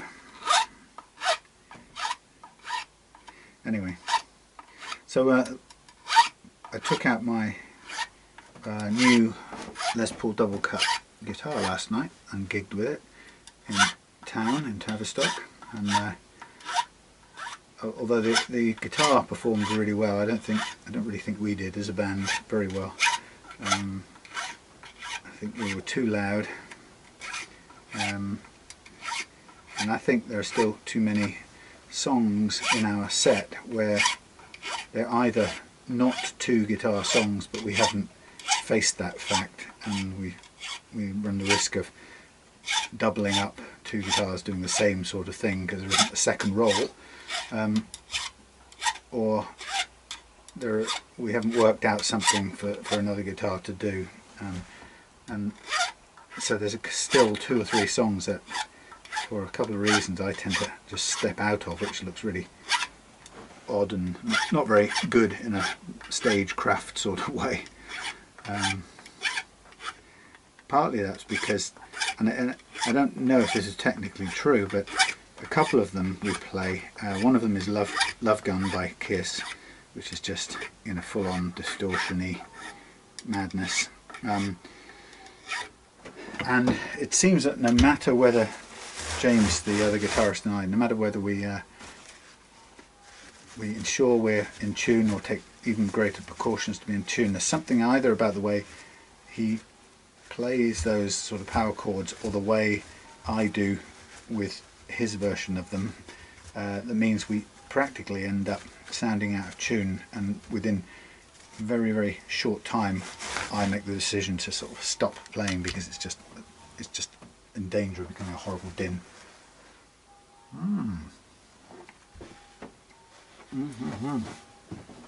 Wow, that's really cool. Okay, so there we have, actually ready to play now. In fact, I don't think I will do anything else major other than, as I'm polishing them out, if they need polishing or fret leveling, once we set up, we're getting to the setup stage, which will be shortly. We'll see pretty quickly if they need fret leveling. If they do, then at the point of polishing these frets out, then I will make sure I kind of go down the edges with the same sandpaper, increasing the fine grades, and we should get a nice softening process of these edges, but I'd be comfortable playing that straight away, which is a pretty good outcome. Now the other thing we can do, just for interest's sake here, and I don't quite know what we're looking at, we're a little bit backbowed here. It'll still give us a good indication, so we can look and see whether we're more or less level with a fret rocker. Tiny little bit there. Mostly on these first few, it's pretty good. A little bit of rock there, a little bit there, none there. Yeah, a little bit there, some there. Some quite substantial rock there. Let's see what that looks like in real terms. Now that should be visible as to why that is. So that one appears to be high. So it's 12 fret appears to be high, and that could be a seating issue for some unknown reason, but I don't know it. So there will be a need, well, I think there will be a need for a little bit of fret leveling up here. I can see there's a couple of them sitting just slightly differently from the others, but by and large it's not bad. So I think the thing to do is to reassemble this now, reassemble and then string with some sacrificial strings, or the ones we just took off in the first place. Now bearing in mind that we're going to be new string trees and new tuners coming for this, but that doesn't get in the way of doing this part of it now, which is pretty straightforward. We can just get into the normal setup process. So in goes our neck. Make sure it's seated nicely in its place. Start off with the correct screwdriver bit, so you don't have to go around in circles to find it.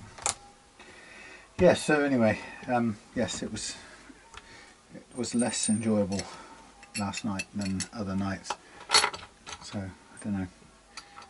I kind of hope that we get some opportunity to unpack it a bit, because I think for me that's about the only way you stand a chance of improving, if you can figure out and agree on what wasn't working.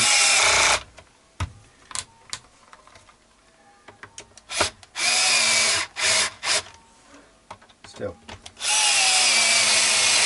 we're a pretty hard working band. We played from 9 till gone midnight, which is pretty, with a 15-minute gap in the middle, break in the middle. Boink.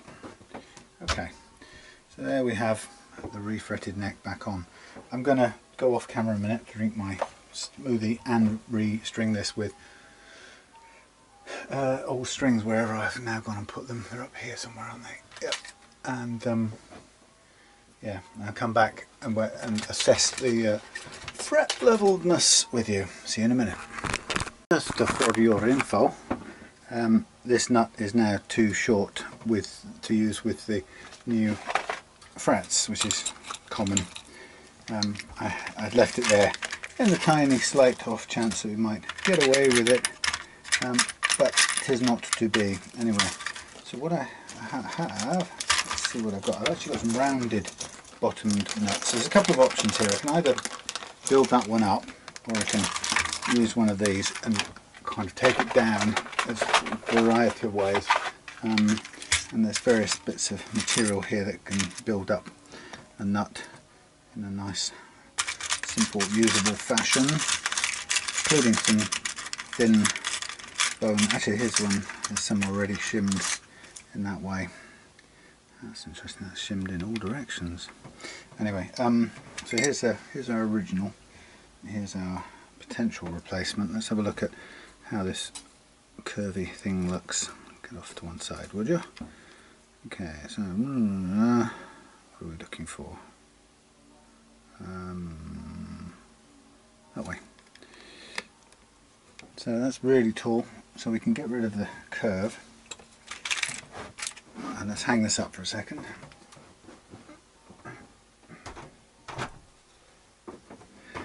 and then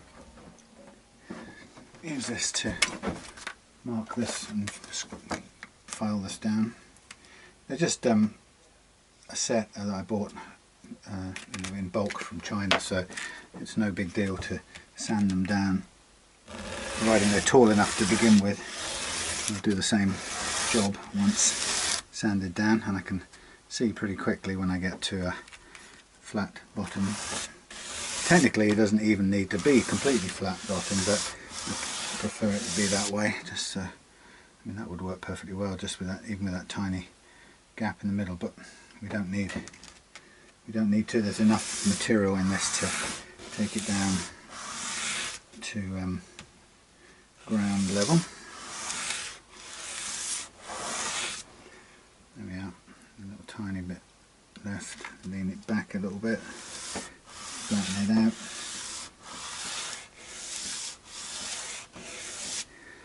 Check the angle, not bad, not bad.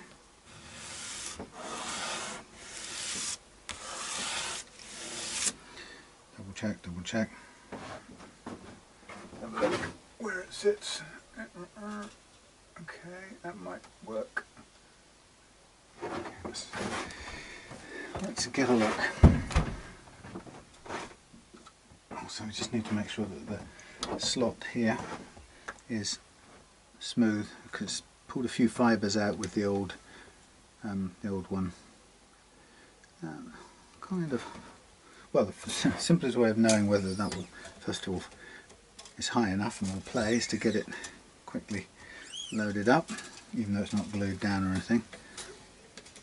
So it's a quick tune up. Do the middle ones first, I guess. Put them under some tension so it doesn't go anywhere.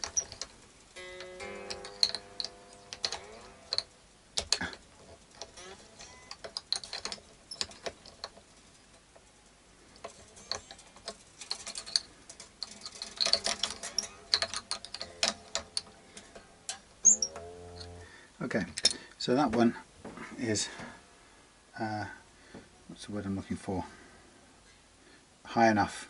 I'm going to tilt it backwards a tiny fraction as well, because it's just leaning forwards. It's not quite square on its base, but there's enough room again to do that, so, and have room to cut down the individual slots. So this is all good.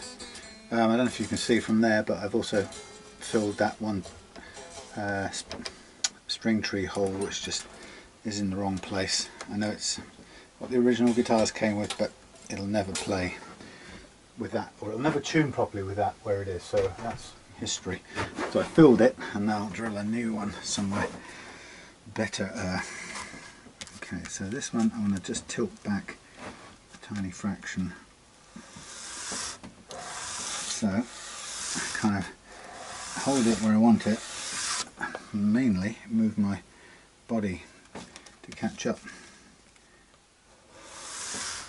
That way I can be pretty sure of keeping the nut in the correct place, correct angle. There we go.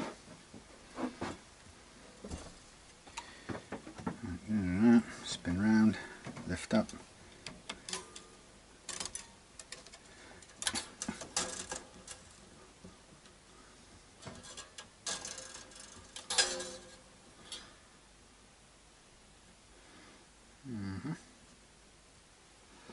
Just looking at this, this is actually, it's typical on these bleeding things, it's actually slightly wider than I've got here. I might be better off building this up. Now I'll tell you a way of doing it that uses bone rather than plastic. If you don't like the colour change in plastic, you can do it with bone. It's the same sort of principle really. You just clean up the underside of this first of all. Get rid of any unnecessary wood fibres.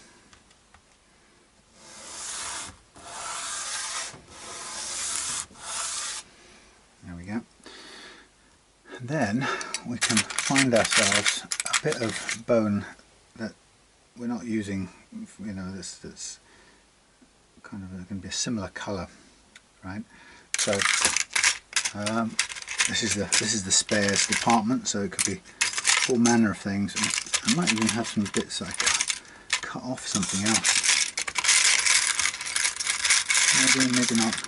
Well, there's an alternative. There's some similar coloured plastic that will do the job. It will hardly be noticeable, but let's go the whole hog. We'll do it with some other material. And what I've got here is a bit of, that'd be quite cool, a bit of tusk, but it's not quite big enough. I'm just looking for something of similar colour and age. There we go, there's a dirty old piece. Right, so what I'm going to do, I'm going to sacrifice this on the altar of Brian's guitar, and then what I'll do is I'm going to put this on here and I'm going to glue the two together, just like that.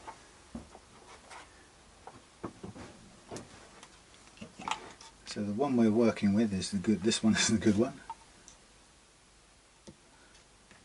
And we're going to use this one. But let me just check something. I don't think they're the same width. No, that would be overhanging, so I'm going to do it that way around. So here's our sacrificial nut. That's cool. Come on, get the glue on there. You devil. Put it on there.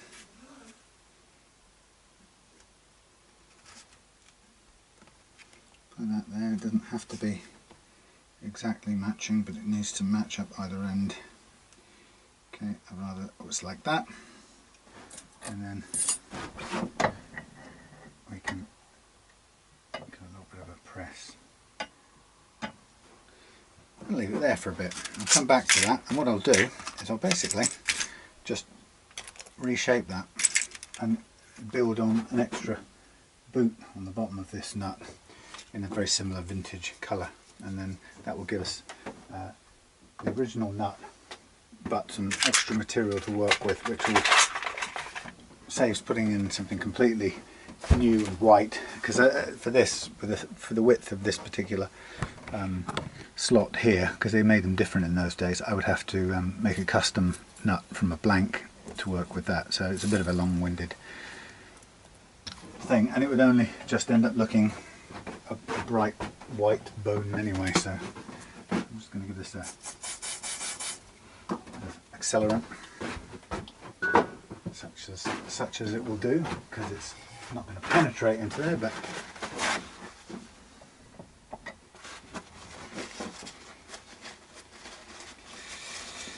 so basically we've got a strange beastie sitting on there. I probably, looking at this now, I'll be on the back side, so that's okay. It'll be in the slot. It's just a, as I say, it's just a boot to sit on. So if I just push this out of the way, get that tucked up into the corner safely. And again, we'll go back to the sandpaper, which could do with replacing now actually. So we know which one's which. That's our good nut. Good nut, good nut, good nut, good nut. So now I'm going to carefully wear down. And actually what I can do, again, if I want an indicator, I can just mark up the stuff that's got to be cut on both sides.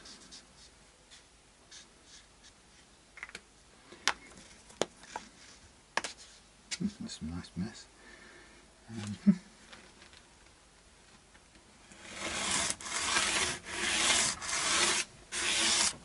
Obviously I don't want to end up filing down the original, so I've got to be careful to stop before we get there. So I'm being cautious, but eventually I'll get down to the same level and we'll go from there.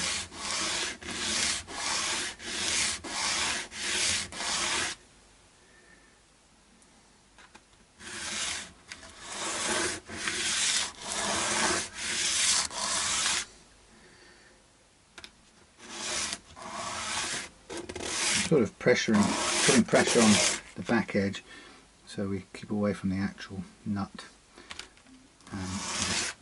Take away mostly the sacrificial stuff. That's the idea anyway. And then we'll eventually get down to the same level. That's what usually happens, you get your fingers caught in it. So we're getting close to the actual correct level.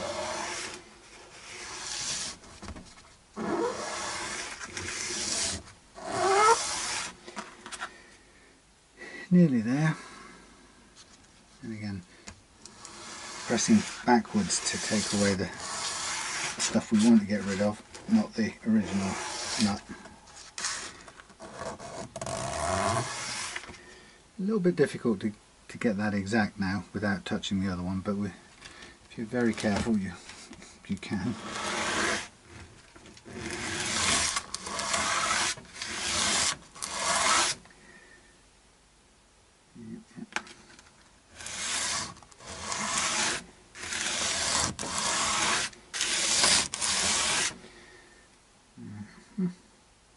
And then if you need to, you can file it, hand file it, if that gives a better result, or you have more control.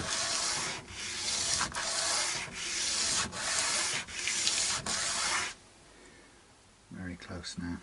So you can see that we're going to build up a big boot on the bottom of this, which will allow us to have much more room to raise it up and then get the right height for the new frets. In a way it's simpler and maybe a bit easier than going through the process of building one from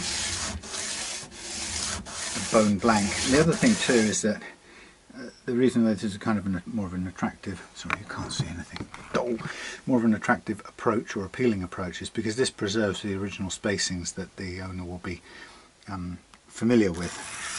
And it's incredible how small a deviation you need to do for somebody to detect it and feel like it's a new guitar or a different guitar, and so I'm kind of very conscious to try and avoid that, hence this approach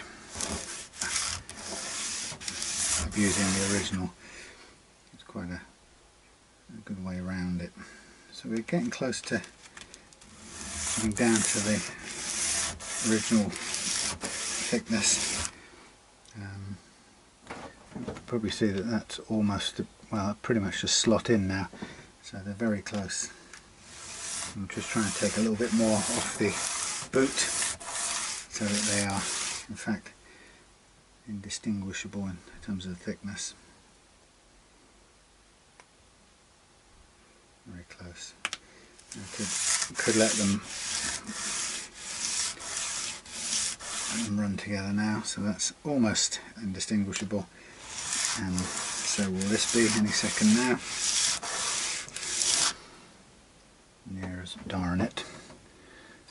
And then you feel it goes in there and it fits pretty well. Now obviously now it's way too high, so the next thing we want to do is to give an indication. We would be about 1 millimetre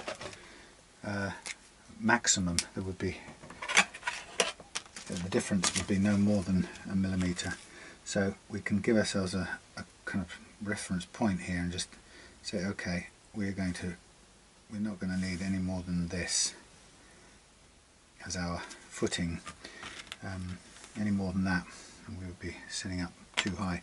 So you can aim for taking this down, and again the important thing is to take it down in a kind of 90 degrees straight line. Again we do it reasonably slowly. You've got plenty of room to stop and correct if you're going one way or another, and this way is leaning a bit away from me, so I stop and lean it towards me a little fraction, level it off, and then take another look. And that's pretty good. We're taking a reasonable amount down at the same sort of pace, so you can see this is a very tall new footing, and we'll get where we want to get eventually, but better slowly than too much. And now we have the privilege, I suppose, now of being able to physically try it out.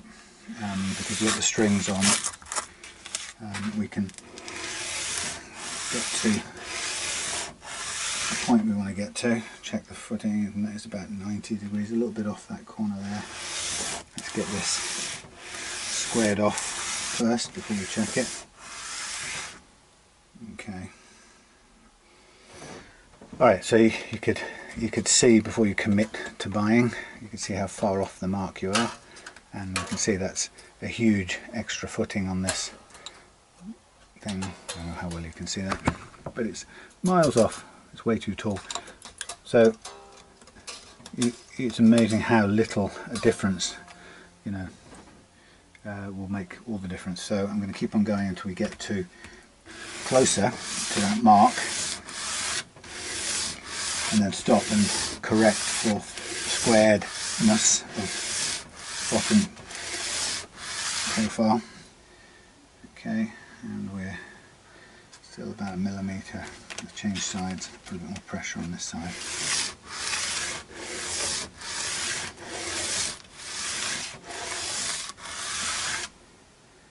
How are we doing?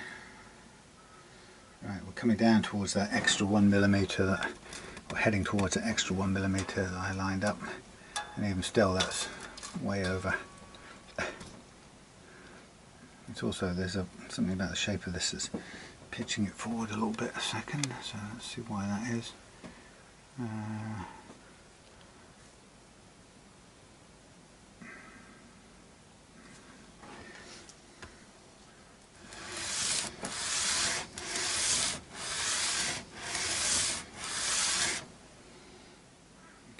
Some feel.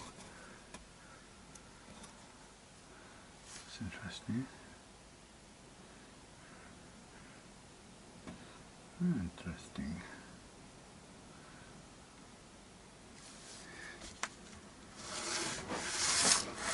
Square, that makes sure this is fully square on the front edge, so we get it sitting straight. Okay, that's good.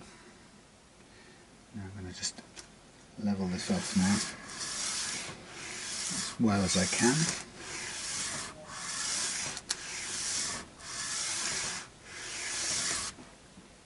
Okay, flat and flat. Let's have a look and a feel.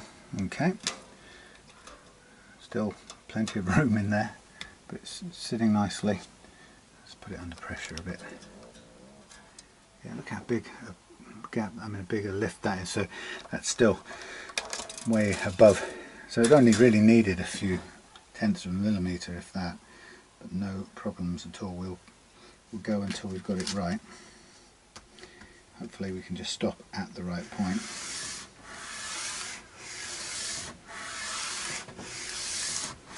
That's a nice thing about using a board to sand something back, is you have a really good chance of keeping it flat as long as you're slow. Don't rush anything. Okay. So let's have a feel.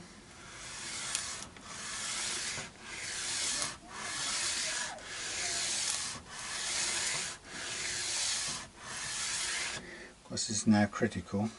You get down to this level, and we're at the sort of the fine-tune end of it now, and we've got to be very careful that we don't overcut, which will defeat the object. Okay, now according to this, we're still, I would say, nearly a millimetre too high. So just a little bit more.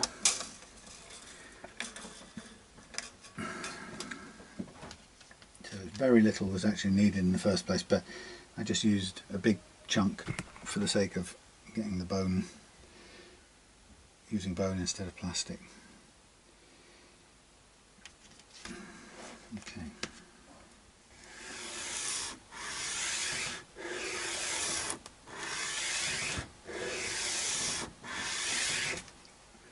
Burning my fingers on the sandpaper. Now when I get to close to where I want to be, what I'm going to want to do then is to do the rest from the top down. It's a sensibler way to do the fine tuning. It's sitting fully in the thing, can't go any further, and we're getting there now. That's not far off. So I'm going to do a little bit more, tiny bit more sanding, and then we'll come on now, and then we'll butt out and go with the top down. Okay, nice and steady, nice and steady. Instinct says now. That's enough. Still looks like about 1 millimetre at one end. But as I say, I'm much more comfortable working down. Yeah, I'll work down from there. Let's not trouble any further. And that's usually what I do, is I go too far and then I start again. So here we have our nicely restored nut. You'd hardly tell that it wasn't the original. It's got bone underneath, doing the same job and looking very similar. And at this point I will give it a small amount of glue. I always use a bit of glue, but I just want it to stay put, really. Some people get very upset that people use glue at all, but it's kind of yes, it makes it harder to get out in the future, and if it happens to sit right slap bang where you want it without glue, great, and it's nicely tightly held down. In fact, I've got one on my Les Paul double cut that's just held in place by force of the strings, but that's cool. But it doesn't always work quite like that.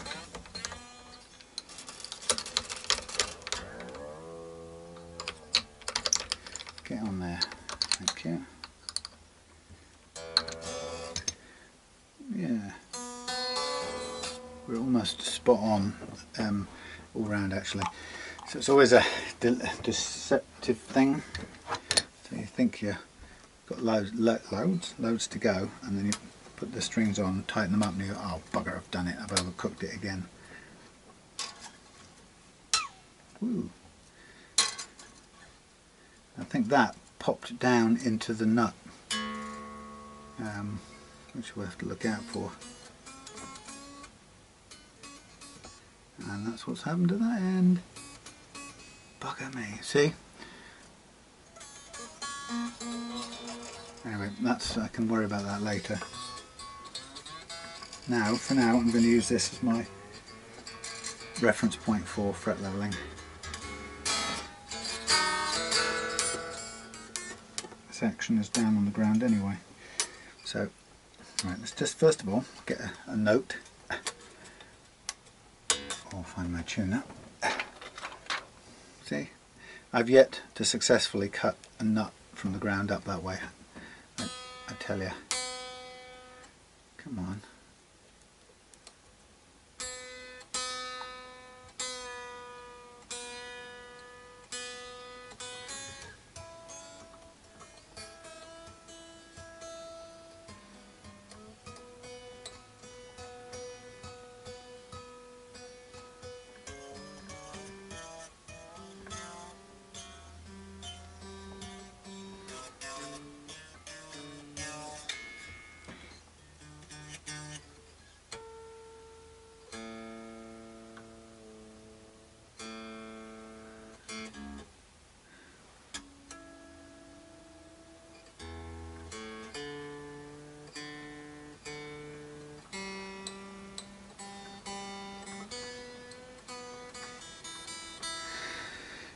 Right, for a moment we'll leave that where it is, and the next thing I'll do is find the correct thing for setting the ideal action, which we'll do the now.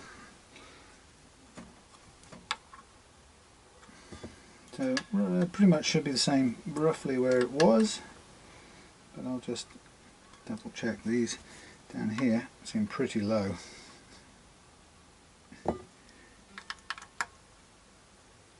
For a 9 9.5mm, 9.5 inch radius.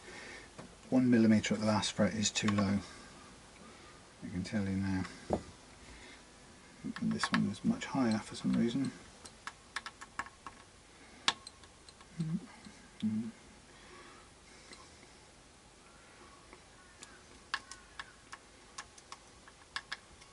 Put it in there.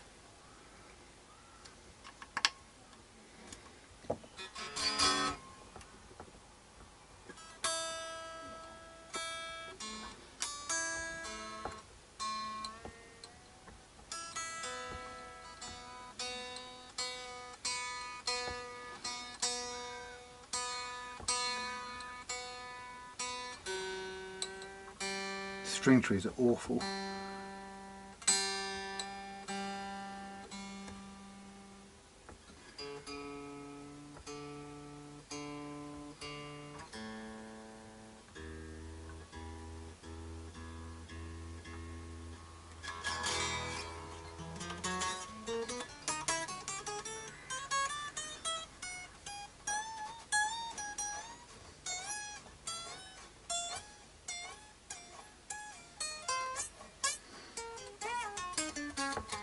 Okay, so we will need some thread leveling, which is no thing because that's what I expected. Might just, well, these are actually not bad. Get away with that, but it's needing fret leveling. So the first thing I'm going to do, God, those string trees are not liked. So I'm going to first of all mark off the thingies, frets, with pen, and then I'm going to level this out until everything plays, and then we'll mask it off and polish everything out. And obviously we're going to use as much or as low a tack a masking tape as possible to make sure that this that the, what do you call it, the lacquer doesn't lift up or anything. You can't guarantee it,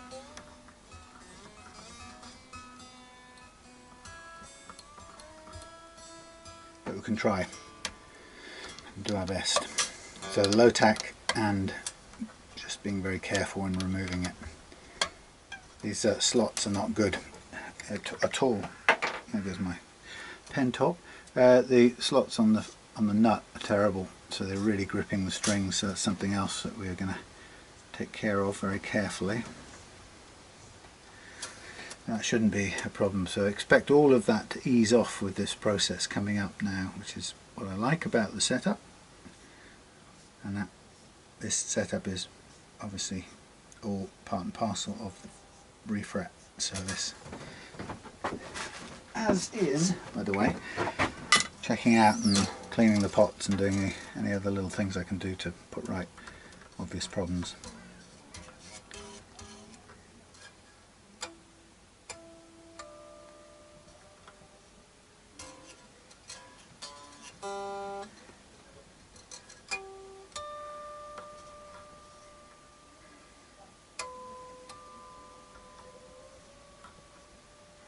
Horrible tuner.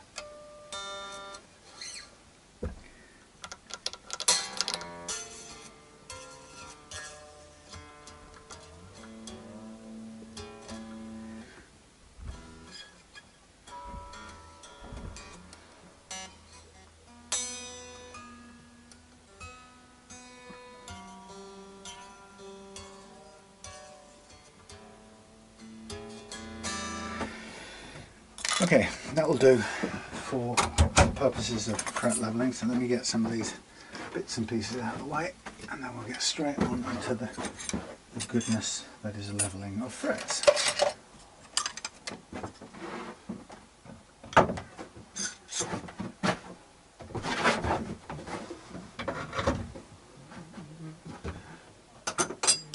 Right, now for fret leveling I'm going to need, well, that's the long one, I don't want that one, I want the regular one. And I keep the little, that's a tradition, I keep the little brass feet in here so that they don't get lost. Okay, so here we go. A good, fun, accurate leveling process. So the aim of this is to bend or tweak the truss rod until it mirrors the curve on the neck, which happens to be right there to begin with. So it's pretty flat at the moment, this neck. We haven't done any adjustments to the truss rod, just restrung it with the same string, so it should have gone straight back to its original configuration. Now the first kind of going over with the fret file will tell us straight away where we have some unevenness. I would expect it to show up pretty quickly, and yeah, we've got some at the top, a couple down here. And so the idea is we want to make it play all the notes one by one.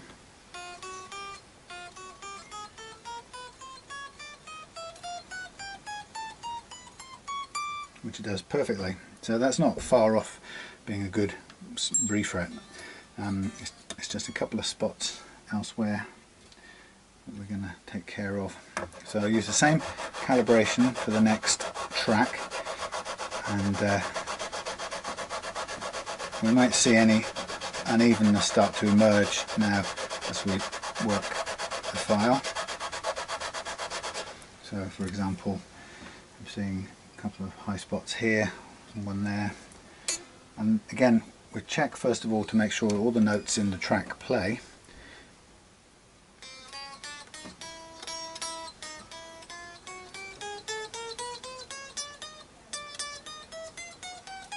And do a little bit tiny more, but the kind of critical thing, the tricky part, the challenging part, is sort of comes in when you've got all the individual notes playing cleanly, and then you've got bends that are choking out slightly, and that's where it's really you know, there's a real challenge for the leveling process.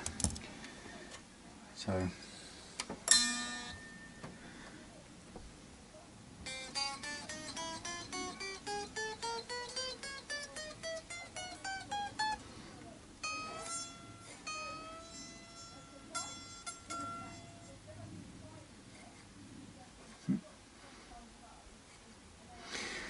okay, so what we've got now is we've got E and B strings playing cleanly, but we've got the E bend choking out on the G track, which is kind of what we had at the beginning or before we did any work, or before the refret. So this is now the challenge. Can we level this G track into submission so that it's level enough to allow the E and possibly B to bend across into its track without losing the clearance on the next fret? And that's what the challenge is. It's the geometry of the 9.5 radius with any possible fret unevenness. But you know, as you could see, that even on the original frets it was a challenge that was choking out there, and it's quite common that it will do.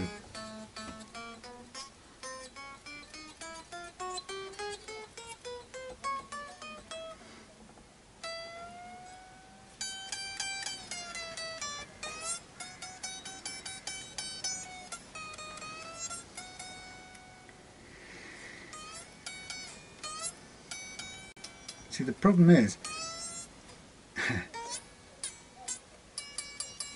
that's bending out right. Let's just mark where that is. That's on the D track. So the real challenge is if you bend, that's a tone, right? You just about get it. You go beyond that with, I don't know what these are, 9s I think. You're pushing over the top of the hill, you're past the midpoint of the fret and you're coming down the other side.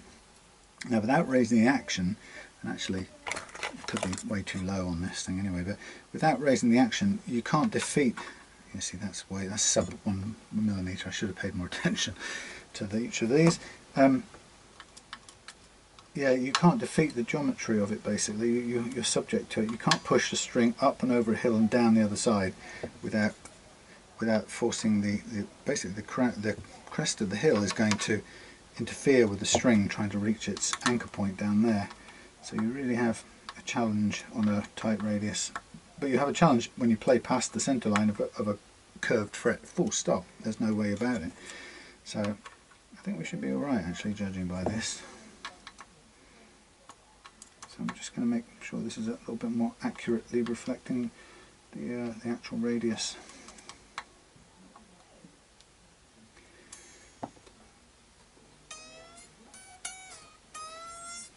So we're nearly halfway there.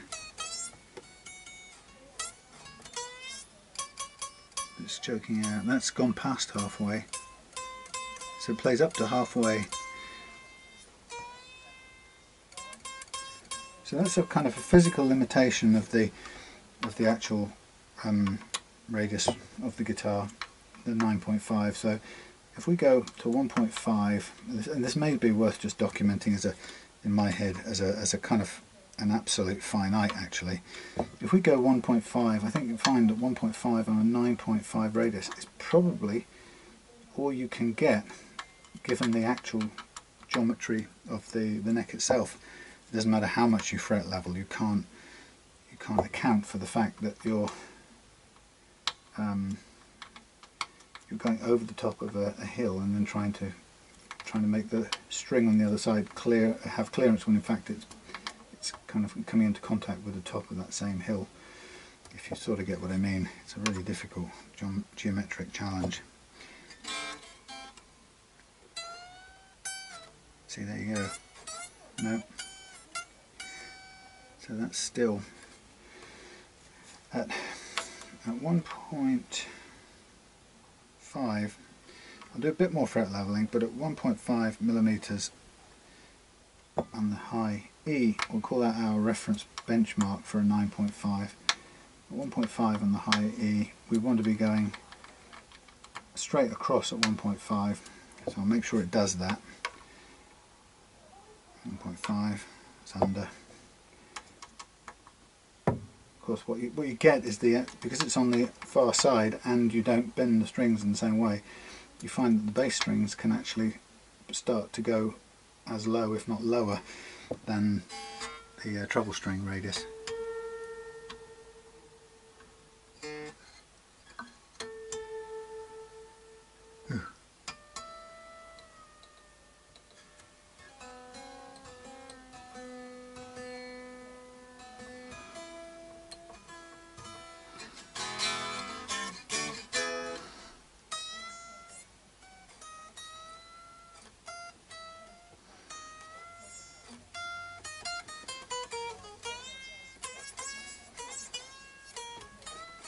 Okay, so what I'm going to do is I'm going to come back.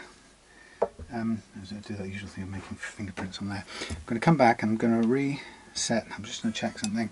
I'm going to do a little bit more fret leveling because I think we also got no relief in here at all. But that's actually not important for the purpose of this fret leveling.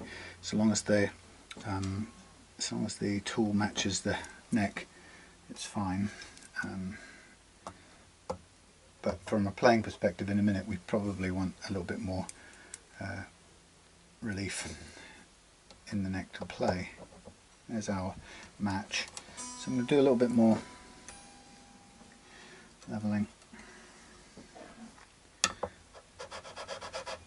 Just basically because we want to free up that bend. But I think the rule of thumb has to be that on a low action and a tight radius of 9.5 or below, you can't bend past the midpoint and still get still have the string play, unfortunately, because it's going down a hill.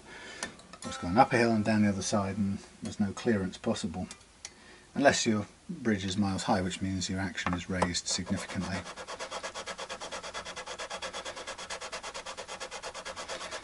Okay, so I'm going to do a little bit more on this, and then I'm going to continue onwards to the next tracks, and we're going to go from there and trust the process to recalibrate for the G. And it's usually the midpoint where it troubles is the G, because that's near the center point of the hill, if you like. You coming up to the top of the hill when you're reaching the G, which is where it chokes out. And so, as you can see, it's kind of less to do with whether or not there are uneven frets around. Mainly it's to do with that geometric impossibility of pushing a string up one side of the hill and then kind of down the other, really. And it has to have a lot of clearance room for it to be able to cope with that. I've drawn it out on several videos. In fact, I think the last video I did, I drew that out to try and make the point, but it's quite, you have to think in 3D.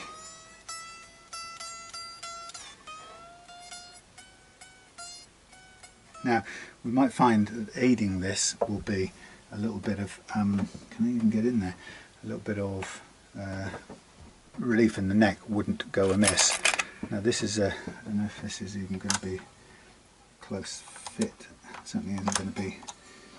You need a short thing or to take the neck off, which we're no doubt going to have to do. We should really try and keep a short thing under here. I wonder if we can get in with this. Maybe it's designed to do that. Maybe. No, it's a bigger one. I don't think even this clever device will work at this angle. Well, maybe. We need to slack it off. Holy crap. We'll try that. Let's get a copper one here and we'll give that a go. I tell you what, no, we'll do that at the end. That isn't the most important thing. I think it may improve it. Let's just get this bit finished. So I'm going to recalibrate for the D. Yeah, vintage 9.5 and below. Tricky. Limits. And actually there's no method that will overcome it, because it's just a sheer limitation of geometry of what you're trying to do. So if you want big unrestricted bends and a low action, you have to go with a flatter radius. It's just as simple as that. There's no real way around it.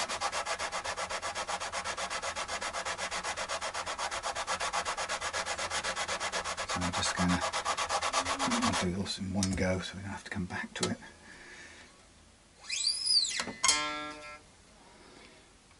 So a number of times I've got a straight out of the box refret that didn't need any fret leveling. It's probably, I'm guessing, but I feel it's about 1 in 20, something like that. It's very relatively rare.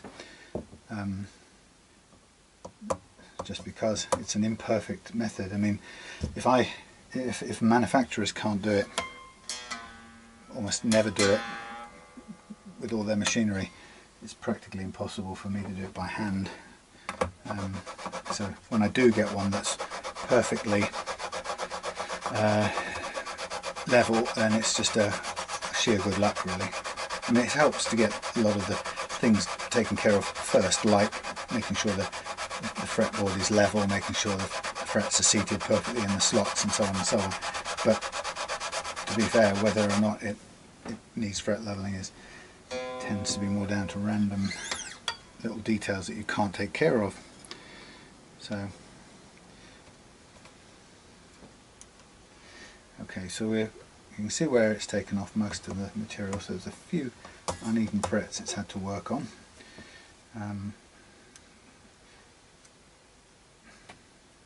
And the fact that it's choking out when I'm trying to do bends up here is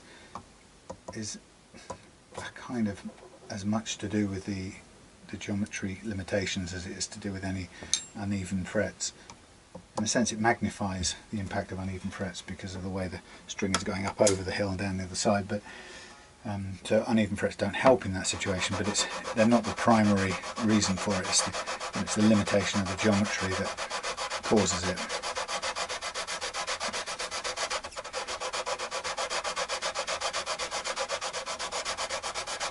I think I've had to sort of teach myself to reduce my expectations somewhat when it comes to these vintage tighter radii, because to do otherwise is to get very frustrated and disappointed.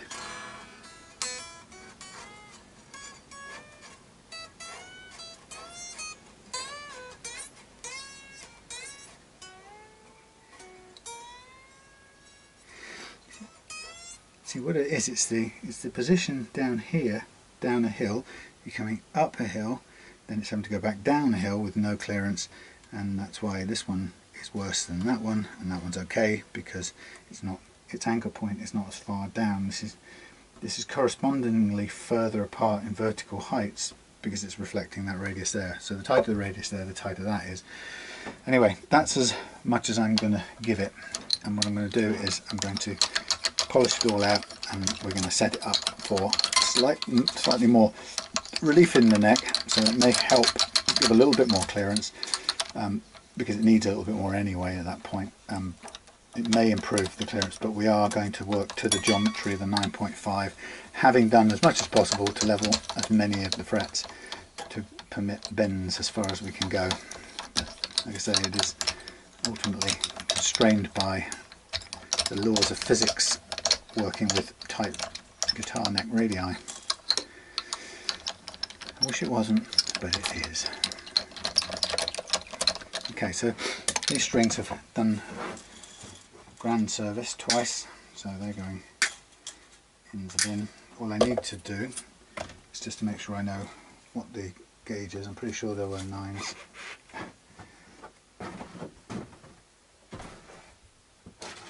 And I'm going to clean up all the muck.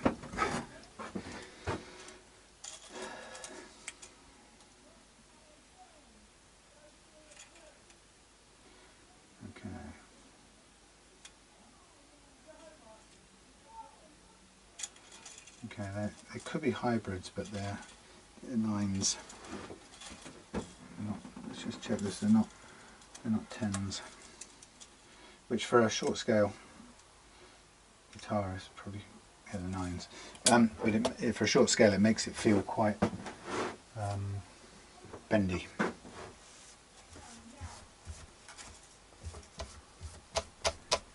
me just clear off.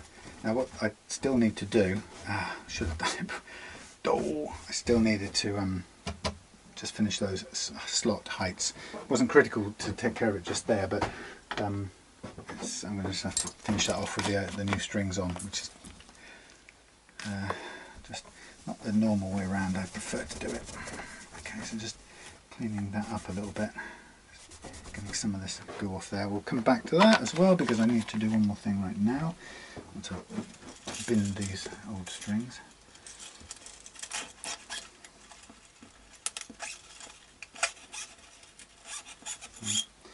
I'm going to re-crown the frets and then go into the slightly boring but mesmerisingly relaxing fret polishing process, which means I'll switch off the camera and do it in my own time. But first of all, put the fret leveling gizmos away. Right, there they are, safely. Then I'm going to mark up the frets again, and I'm going to reprofile them. So where they've been flattened slightly by being leveled, I need to round them off, but without reducing the height, so that the next process kind of rounds off the flat shoulders, or square shoulders, angled shoulders of these frets into a rounder shape, the original kind of arch shape, which is where we want them. And as a result, it means that the intonation stays correct, and if they feel the right shape to play as well. It's quite important. They have to be quite flat to be noticeable, but it's not. I've seen it before where manufacturers have made a neck and they quite cleverly and sensibly give it a quick fret level to make it more playable in terms of height adjustment for the user. But then they sort of do a quick polish out somehow of the frets. I don't know what method they use, but they don't do this part of it, which is a bit mad really, because this part of it, as you can see, despite having worked quite hard on the frets, actually the fact this is really quick, apart from these few here, shows you that actually I haven't taken that much off, despite how it appears, because the extent of this work I have to do on these frets to reshape them is a measure of how much leveling we did on them. So even though it kind of looks quite extreme to begin with, we're whizzing along. And actually what it sort of says is, well, if we're going to do the other stuff in the factory, you know, this would take, what, a minute more maybe to do this, and then if we did this and then polished, well, that's great, you get a much better finished neck. Anyway, so that's done, that's polished, that's rounded off or reprofiled. So what I'm going to do, slightly different way round from usual, is I'm going to now re-polish these frets using a variety of grades of sandpaper and micromesh pads. But before I do it, I'm going to protect the fingerboard with as much low tack masking tape as possible. Now, you know, somebody once showed me a little trick, is if you're not confident about how low tack your low tack is, just kind of run it on your towel once, except not if you've got loads of bits of gunge in it, but or little bits of metal. But if it's fairly clean, you can do that, and that will just de-stickify the paper. Now it may do it so much that it actually doesn't stick. So you could do it with this piece of cloth like this, which you know is relatively clean, but it will pick up some fibres, which will just take the edge off the stick, and you may still get the effect of protecting the fingerboard, but without the risk. The other thing to do is, if you want to avoid too much, you can sort of go around the back and pinch off. It's hard to avoid it touching the sides, it's nigh on impossible. So we've got some some rips there in the lacquer already, so you never know, that may pull up a little bit more. It's kind of things like that you've got to watch out for, but I'm just going to go with a light sort of thumb over like that and just go for it. It's an old finish, it's got battle scars, so it's never going to be pristine, and you know, the only way to guarantee a pristine finish when you're doing a refret like this would be to refinish it as well, in which case you've got control over the degree of, you know, the finish, the lacquer you put on, and the you know, how you buff it out and so on, what kind of shininess you want. But I like this old worn look as well. So to finish that off, I need to cut a load of different thicknesses of paper, so I'm going to get stuck into that, and I'll see you at the end of that process when I'm when I'm re-strung, and at the point of just doing some small adjustments, final adjustments to the string height through the nut, and that's going to be really critical because I detected that nut is a pretty poor state, and it's been, you know, one of the reasons why it will not have been a great guitar to play. Also, while it's off, good memory is it called? Yeah. While it's off, there's a couple of ways. Well, there's only one way of doing this. If you want to make an adjustment, you're going to have to take the neck off. I'm going to have to take the neck off, because there is if you've got an short angled what's-it, you can do it. I don't, so this means I'm going to need to just take this off. Like I say, this thing, you can see this thing's cracked in all directions. Let's just make sure the neck stays on the table. So it's kind of one of the things I prefer not to have done any more times than is strictly necessary, pulling the neck off and on. But in order to make any adjustment to the truss rod, we're going to need to do that. Now, technically, I want to slack it off a little bit. Wow, I don't even know if this thing's working. That's really stiff. So it was too flat, and I need to allow the strings, which are only 9s, I need to allow the strings to pull a bit more curve into it. Whether or not that's enough of an adjustment is the really annoying thing about having a truss rod that adjusts from the that you have to take the neck off to adjust, because how do you know? Well, you don't. You just put it back together again and you hope. And if it's too much this time, you have to take it all back off. And how will you know it's too much? Well, when you've restrung it with nice new strings that you really want to give the customer to play, not to take off and on a few times to make truss rod adjustments. So it's a bit lousy as a way to do it, I have to say. But hey. So we'll cross our fingers and hope that my intuitive crank on the truss rod has done the required adjustment. Suck it and see sort of thing. Anyway, right, so I'll come back when I've restrung and doing the nut slots. Alright, so see you in a bit.